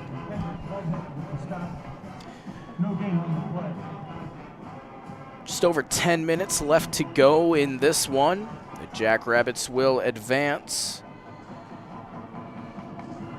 to take on the Holy Cross Crusaders next week right here in Brookings. Don't know the time or whether or not it'll be on a Friday or a Saturday.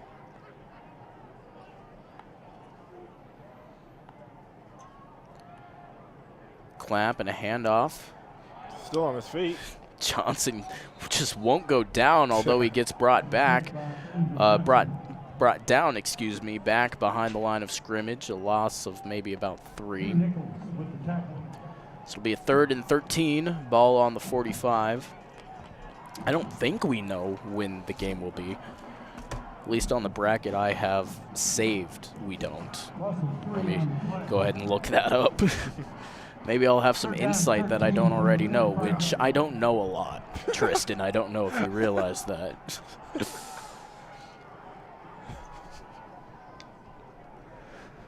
Third and 13, number 13, Heidi, clapping, motion from right to left, now stepping back, looks near side, now at the middle, stepping up, past the 45, and he throws it. It's almost brought down by, I'm not even gonna lie, I am all turned around here. Number 22, whoever's number 22 for Delaware.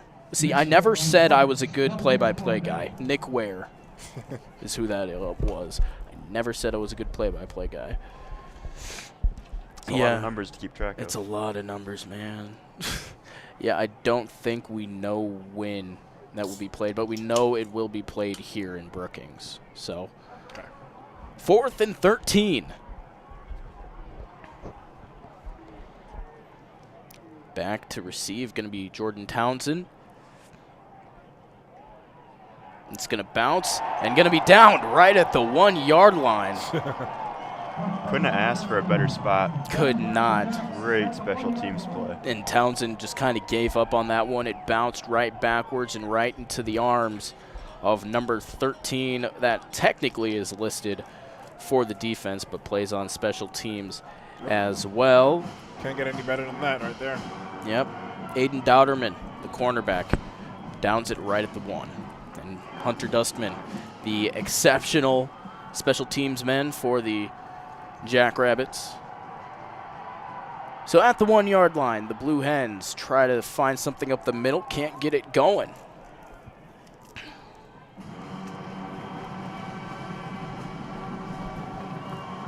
Then Corey Sproul on the carry, I do believe.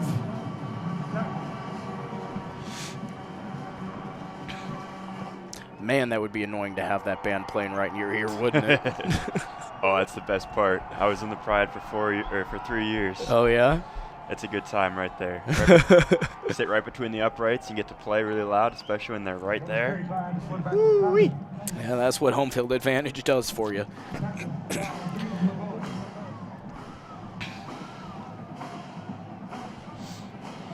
Especially at this point in the game, if you're in the Pride, you're just delusional because the game's been over for about half an hour or so. Yep, You just sit there. yep. By the way, final announced attendance, 6,117 people came out. It has cleared out a bit as O'Connor gets it to the far side. It has cleared out a little bit, but they're still making quite a bit of noise. People can be noisy, that is for sure. Yeah, it's even thinned out here on the home side stands. And it only gets colder from here, so we'll see how much, if at all, it dwindles as the season progresses. But I'm sure a lot of people will be down in Frisco if they make it there. Uh-oh. A rush coming across, and that's going to be in the end zone. Cade Tervier almost gets to him, but he gets rid of it before he can get tackled. Ryan O'Connor, the quarterback, Gets hit at about the 3 or 4 yard line, but ends up into the second row of checker marks on the end zone. That's a powerful man, Cade Tervier is. Second and 10, right at 7 minutes left to go in this one.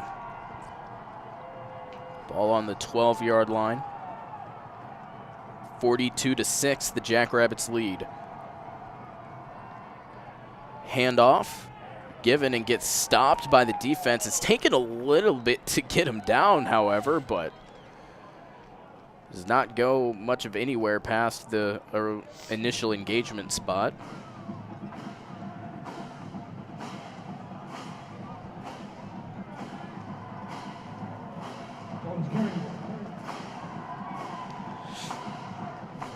Six and a half minutes left to go until it's time to shift our focus to basketball. The hardwood. Saw their bus was already here, so they've been here getting warmed up for the better part of 5 hours already. Pass on the far side, going to be complete to Thyrick Pitts. Keeps them inbounds, keeps the clock rolling. Beneficial to both teams right now. Yeah, the clock will stop, but it will keep rolling once they spot the ball. So, of course, I don't actually know if there is a mercy rule in college football. I don't think there is. To be honest, I honestly have no idea. It's still, I covered a whole entire season of high school football here this year, and I still don't know the mercy rules for that. So, I've seen it happen. Oh yeah, Definitely I've seen it happen. Yeah. Rolling out towards the near side is O'Connor, stepping up, evading the pressure. Now dumps it off. Almost had Pitts.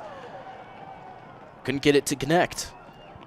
I'll definitely give it to them that they're not going down. They're not just going to take it sitting down. Blue Hens are up there fighting. O'Connor was running around the pocket. Finally makes a throw off of 1 foot and almost hits his receiver right in the hands. Yeah, definitely a good squad put together by the first-year head coach for the Blue Hens, and they're going to be around. They're going to be around for a couple more years to come, that's for sure. Now looking on the near side, and that was caught out in front of him. Buckman taken down now. A good spin out of the Jackrabbit tackle. Unfortunately for him, he had 3 more Jackrabbit defenders right in front of him, so was unable to continue. Catch, hit, miss, spin, knock down. Immediately runs into that brick wall that is the Jackrabbit defense. Third down and 8 from the 28-yard line. So the 3rd and 8 ticking down to 5 minutes. Stepping back, O'Connor lets it fly. One-on-one on the far sideline, and that's going to fall incomplete over his head once again. Pass was Pretty close coverage that whole way down. Ref says it was clean. That'll bring up 4th down. 4th and 8 now. The punt unit is out. And again, Yankee back to receive. Dinkle to punt it away. He's had a successful punt since he muffed the first, or that one 3 punts ago, so this one's off successfully. Yep, a little bit low and wobbly, and it's brought down by Yankee, and a pretty decent hit right away, but he gets up right away, and the Jackrabbits will start it off past their own 35-yard line.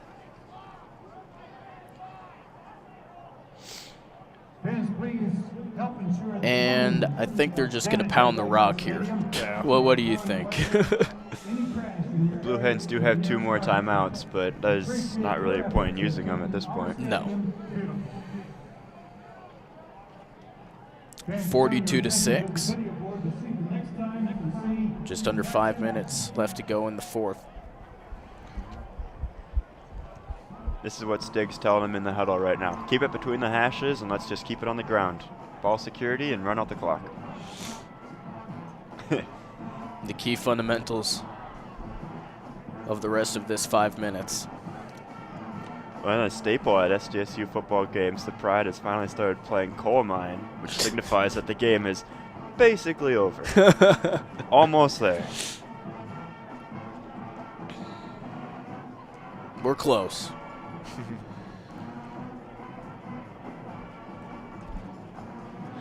Isaiah Davis has just been standing in front of the heater with his warmer open for the last 10 or 15 minutes of game time. Yeah, can you blame him, Tristan? No, not at all. Not at all. Nope. I'll be sitting right there with my face right by it.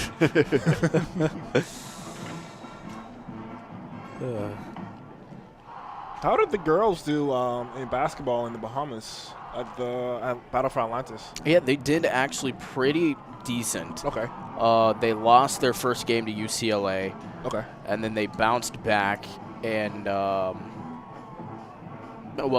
lost their first game to UCLA, and then they beat Rutgers. Okay. In the consolation semifinal, and then in the consolation championship, they beat the then-ranked number 10 Louisville Cardinals. Yeah. Yeah, the Battle for Atlantis is a really great tournament. I went every year since I was a kid, but ever since I came to college, I had to postpone that until I graduate and get back home. Yeah, they didn't do that bad, and then they after that, I think tonight is their first game back in Brookings since then. So I know they took a trip out west to Eastern Washington and then Montana State, and they lost both of those. So they're looking to rebound here tonight. Quick run on the near side. There's Number one. 28 for the Jacks, Josh Burrow. Held onto the ball between the hashes. Tackle was made by Tommy Walsh.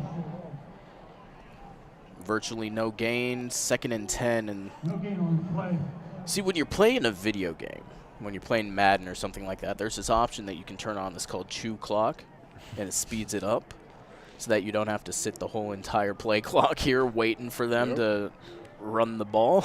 Are you looking for that button right now? I'm looking for that button because right now we only still have 9 seconds left.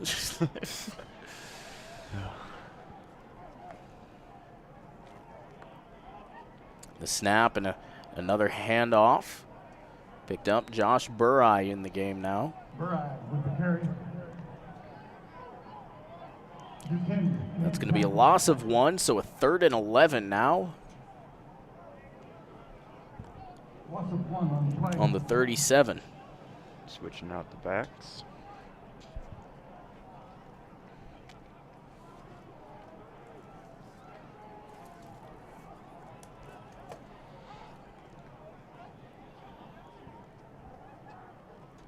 Play clock down to 10. There we go. Just waiting for the play clock. Yep.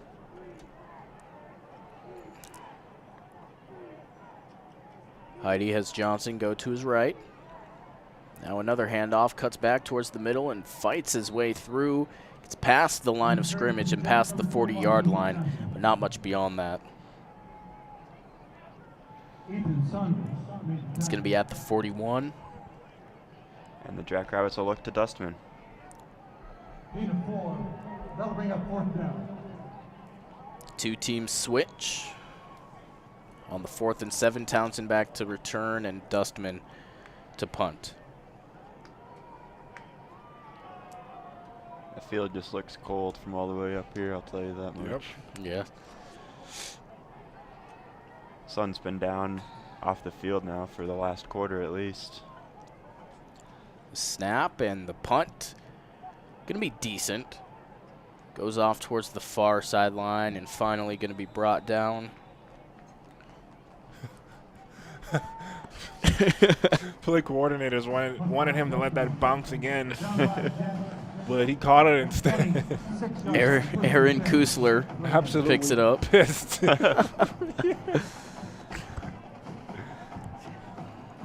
2.5 minutes left to go in the 4th. 42-6 is the score. Are Aaron and Adam playing right now? They get in? The two brothers? 40 and 43 linebackers? So. Yeah, I think so.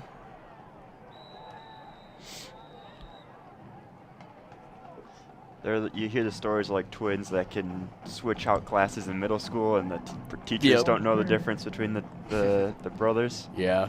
Adam and Aaron are about that way. I saw one of them the other day. He had long hair last time I saw him.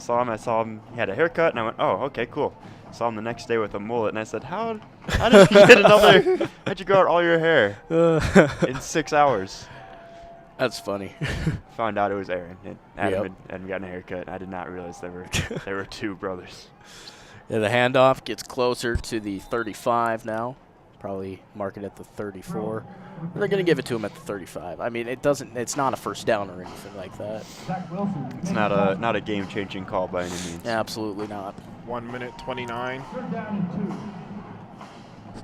Ticking down now to $1.25. I love using that phrase. Thank you, Jay Schmaltz, for that one. He's the guy that taught me to do play-by-play. He obviously didn't do a very good job. Quarterback keeper comes around, slides, and he gets hit. That might be a flag. Yeah, there it is. Yeah, they're going to go ahead and give it to him. No doubt about that one. That was clear as day. And he's hurt. He's hurt bad. Yeah, the medical staff immediately coming out. Yeah, that did not look good. Oh. He might be unconscious. Oh, no, that's not good. That's not good at all. He's shaking a little bit there. That's a... Oh, wow. That one's... We might need the ambulance. Yeah, both medical personnel from both sidelines are coming out. The referees signaling for both teams to get out. Yeah, off to the each side. It kind of looks like the shoulder might have gone into the helmet of O'Connor there. Mm-hmm. Even the Jackrabbits were signaling for the medical personnel to come over. Yeah, this one might not be. This is not just a stand him up and walk him off the field.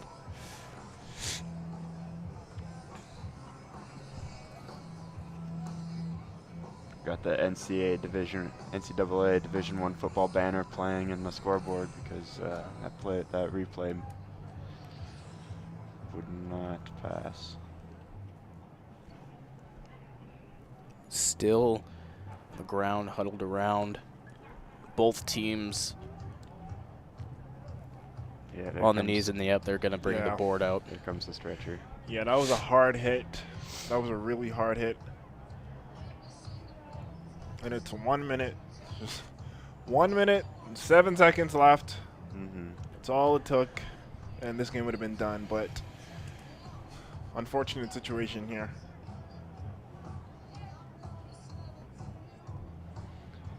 Well, a fortunate sign is they do have his helmet off.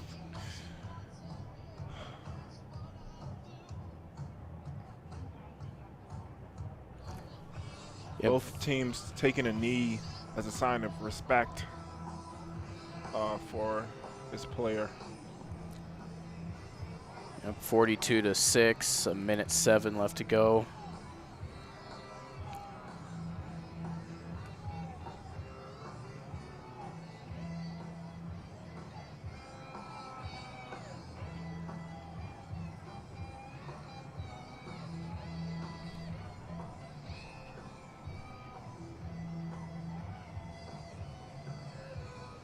Yep.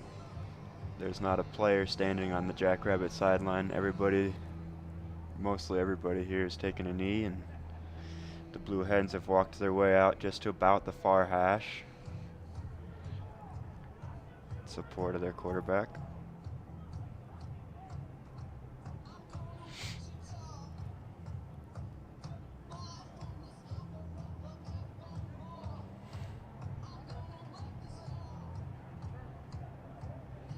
They may need the actual ambulance or a bigger cart, or the ambulance to actually get on the field here. Yeah, scary situation. Gator just took it off the field, drove the Gator off.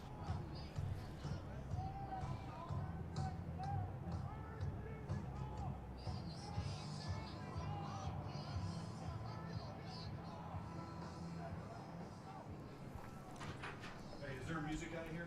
Who does music?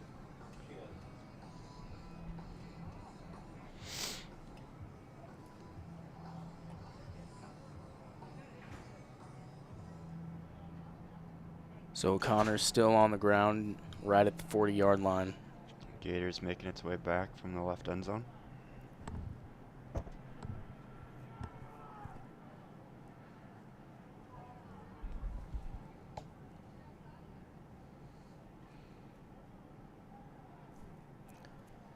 Yeah, and I saw the replay a couple of times on the TV, yeah, it did look like his shoulder hit the helmet, maybe, perhaps. It was helmet to helmet, maybe, but that, either way, there was direct contact to the head, and yeah, anything above the shoulders you just don't like to see.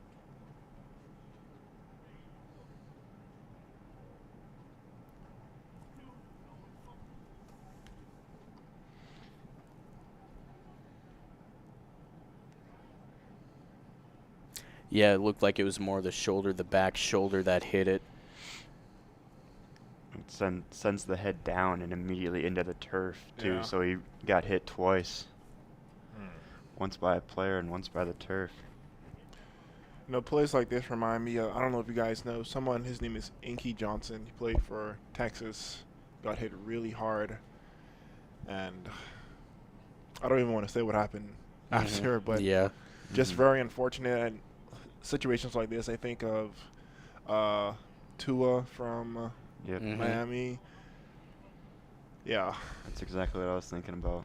They left his helmet on but took his face mask off. Right. They got Connor's helmet off, I think. Yeah. So that's about the only redeeming factor right now. Otherwise, terrible situation.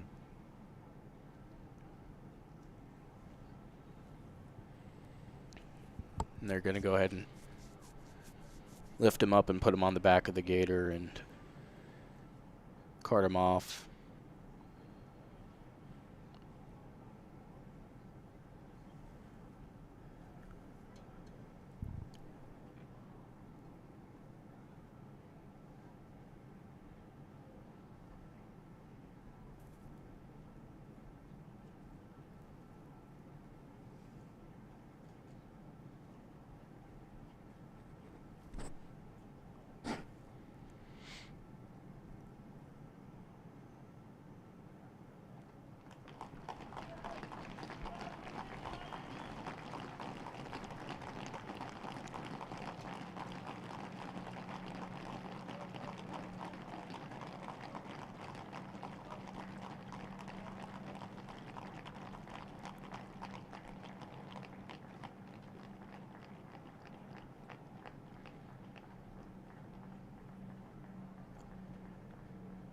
Yep, so both teams, well, at least Delaware, will return to their sideline and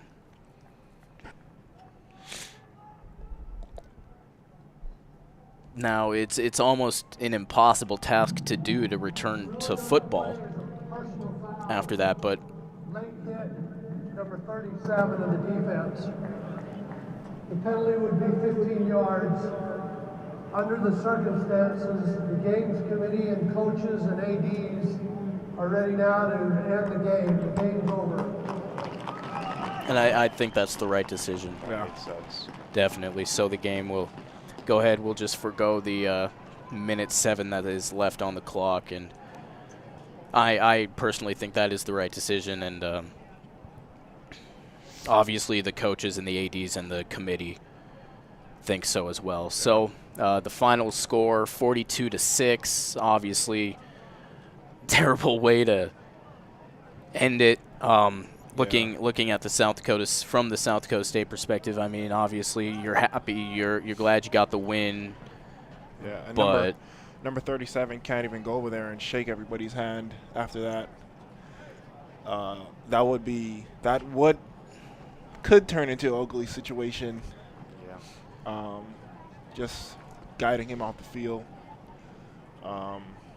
which I think is the right decision. Yeah, it's all around a really tough decision. But yeah, we'll go ahead and step aside. We'll wrap things up, and then we'll get ready to head over to Frost for game number 2 of the day. So we'll go ahead and step aside here for a couple minutes, and when we come back, we'll have the Jackrabbit postgame show.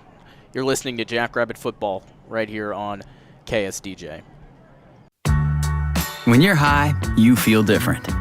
You think different, you talk different, you draw different, you listen to music different, but you probably knew that. Problem is, you also drive different, and not in a good way. That's why driving high is illegal everywhere. So if you're high, just don't drive. Make a plan to get a sober ride. Because if you feel different, you drive different. Brought to you by NHTSA and the Ad Council.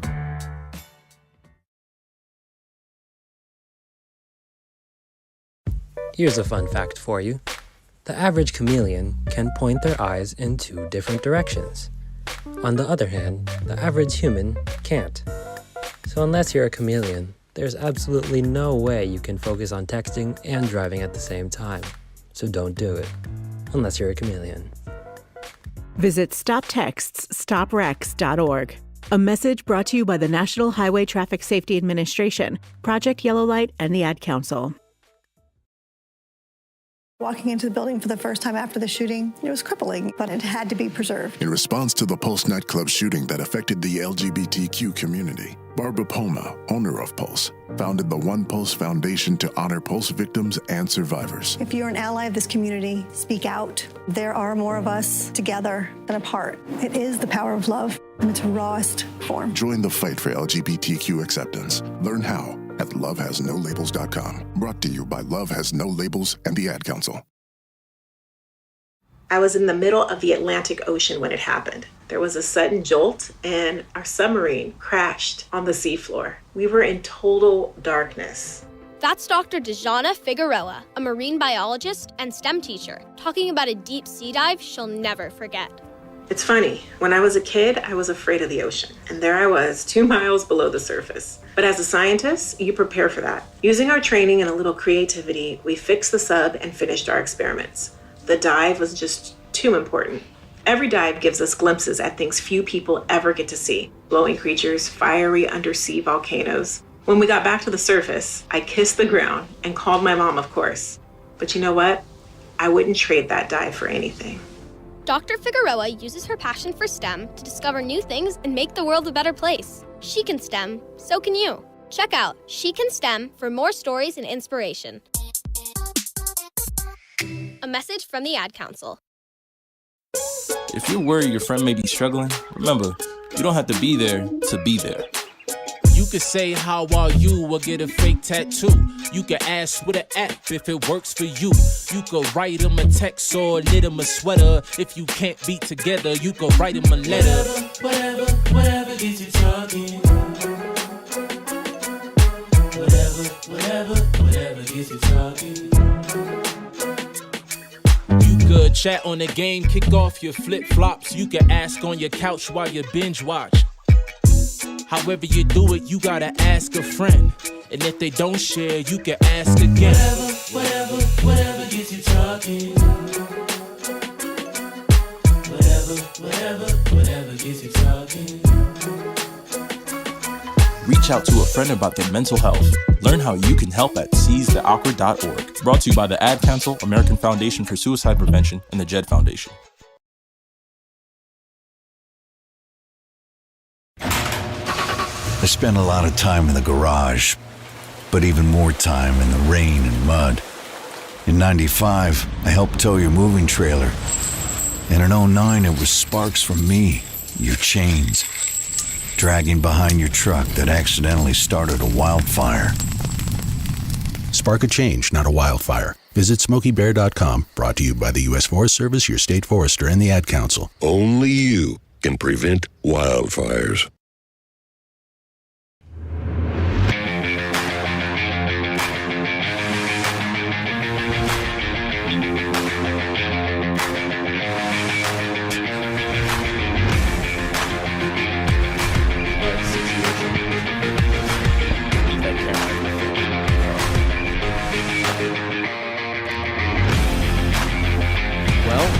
Welcome back here to Brookings, South Dakota, Dalton Cherry Stadium. 42-6 is the final score. The South Dakota State Jackrabbits advance to the quarterfinals of the 2022 FCS Division I FCS Playoffs. Glad to have you along with us here. It's 5:03, so we'll go ahead and just say you're listening on 90.7 FM, KSDJ Brookings, also on KSDJradio.com, as well as our live stream on YouTube at KSDJ Radio. 42-6, the final score. South Dakota State beats Delaware to advance on to take on Holy Cross next week, either Friday or Saturday. No time set, I do believe, for that one. I'll just double check here and see if there's anything set up for it. No, not yet. So make sure to tune in to our social media channels. We'll let you know as soon as that gets set up and everything like that. We will have that game right here on KSDJ since it will be in Brookings. For sure, that is the one thing that we know. It will be in Brookings. Don't know the time or the day, whether it be Friday or Saturday, but it will be in Brookings right here at Dana J. Dykhouse Stadium. But again, 42-6 is the final score. Let's take a look at some of the stats. We'll start with Delaware in their passing game. Nolan Henderson started off the game. He was 3 for 5 with 16. Finished with an 86.9 quarterback rating. He got hurt his right ankle, never returned. And then came the backup, Zach Gwynn.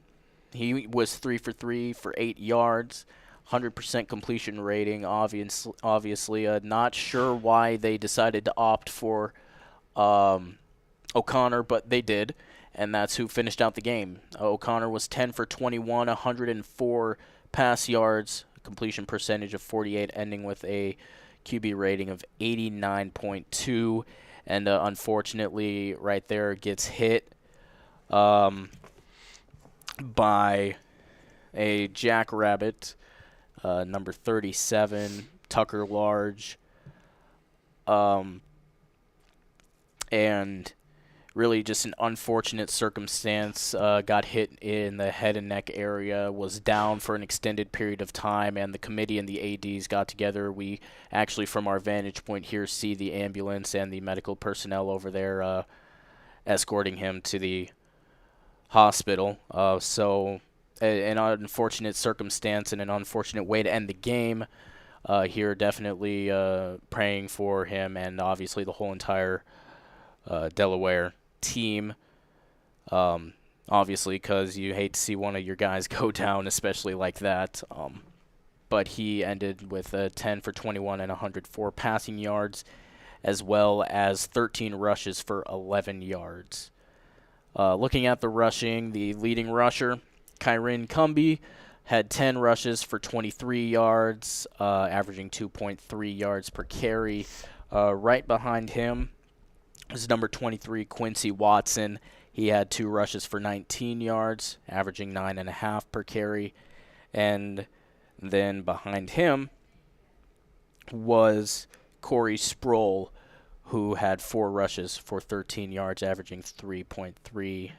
As a team, the Blue Hens had 37 rushes for 64 yards. Their longest of the day was 14. Looking at the receiving, Thyrick Pitts had 5 catches for 57 yards.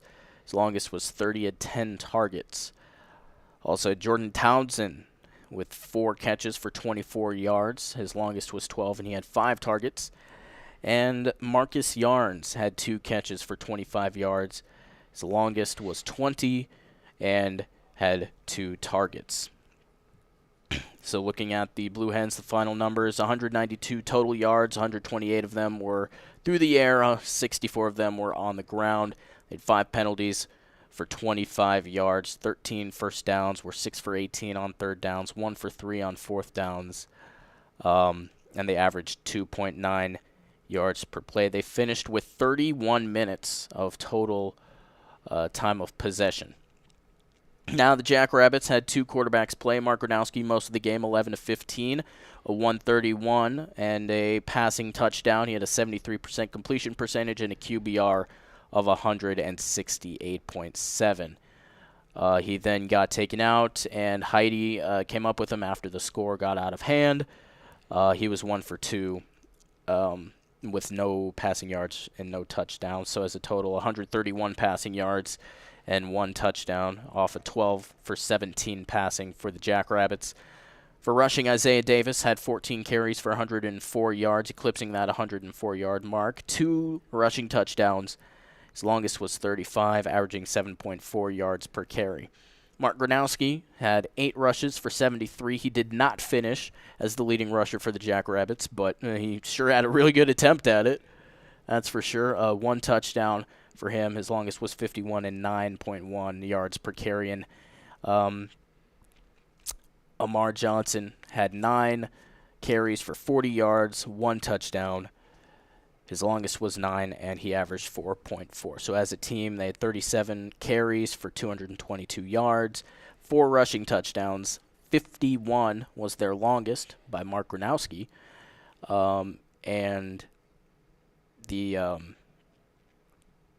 they had 6 yards per carry. For receiving, they had Jackson Yonke had 4 catches for 38 yards and a touchdown, had 8 targets. Jaden Yonke had 3 catches for 48 yards and 8 targets.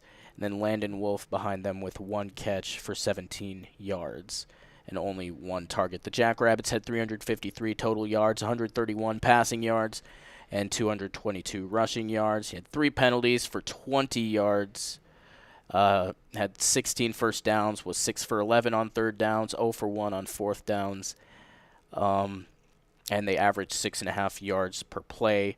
They finished with 28 minutes and 57 seconds of time of possession. So that's a look at the stats, the game stats for the whole entire game. When we come back, we're going to take another break. When we come back, we will maybe talk about the game a little bit, and we will take a look around the world of college football, and then we'll head over to Frost. So thank you for listening, and we will be back right after this. Uh-oh, Brad's buzzed. Oh, yeah? Yeah, he's starting with the woots. And now a speech. I just want to say that friendship is about heart and brain. Who's with me? Good thing is, he knows when he's buzzed. And my brain is saying, when it's time to go home, somebody call me a ride. Love that guy. Me too. Know your buzzed warning signs? Call for a ride when it's time to go home. Buzz driving is drunk driving. A message from NHTSA and the Ad Council. Accidents happen far too often and never at a convenient time. That's why Dave's Collision Repair Center is here to help. Their highly trained staff will help you by working with both you and the insurance company handling the claim. The staff at Dave's Collision takes pride in returning your vehicle to you in a timely manner and looking as good as it did before the accident. You'll find them at 1019 Main Avenue South or online at davescollision.com.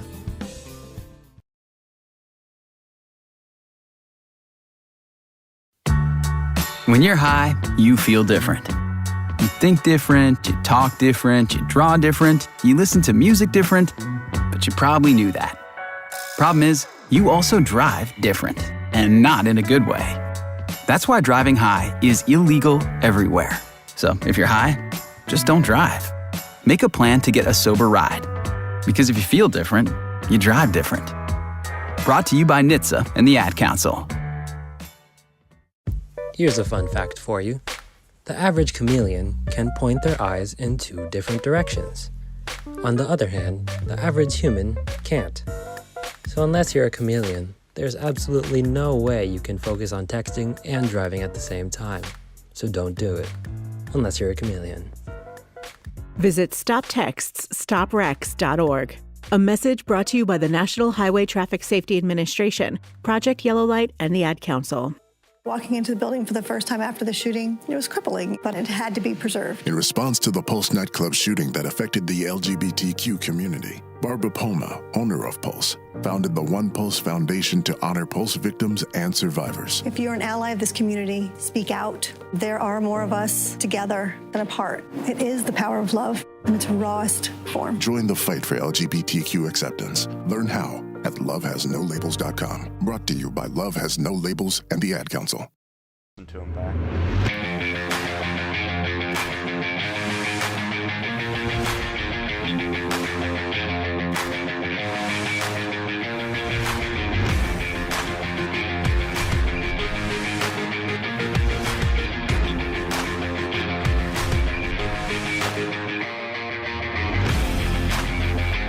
Well, welcome back here on KSDJ Radio. 42-6 is the final score of this Division I FCS football game.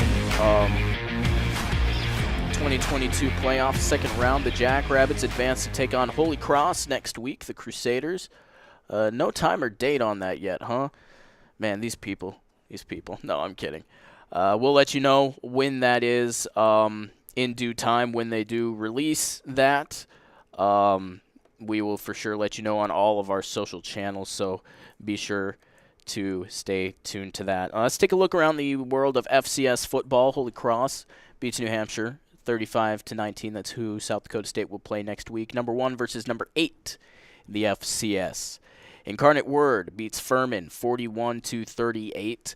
William and Mary beats Gardner-Webb 54-14, and Montana State beats Weber State 33-25. So looking at next week so far, the games that are currently finished, number 5 William and Mary will take on number 4 Montana State.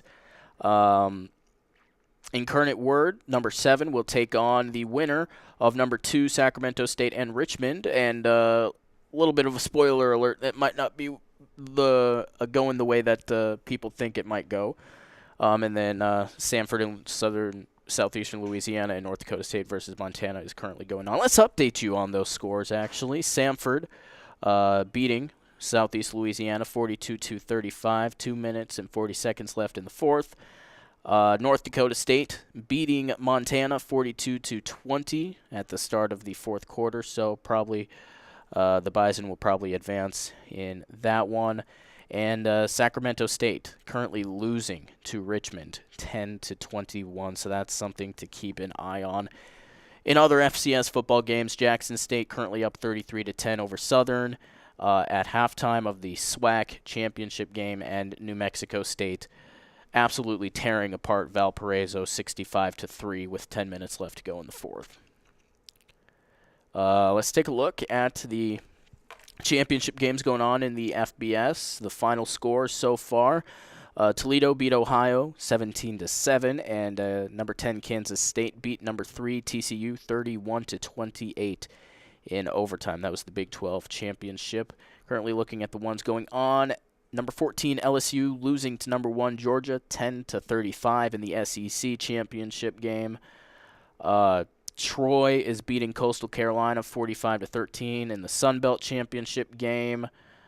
Number 18 Tulane is currently beating number 22 UCF in the AAC championship game.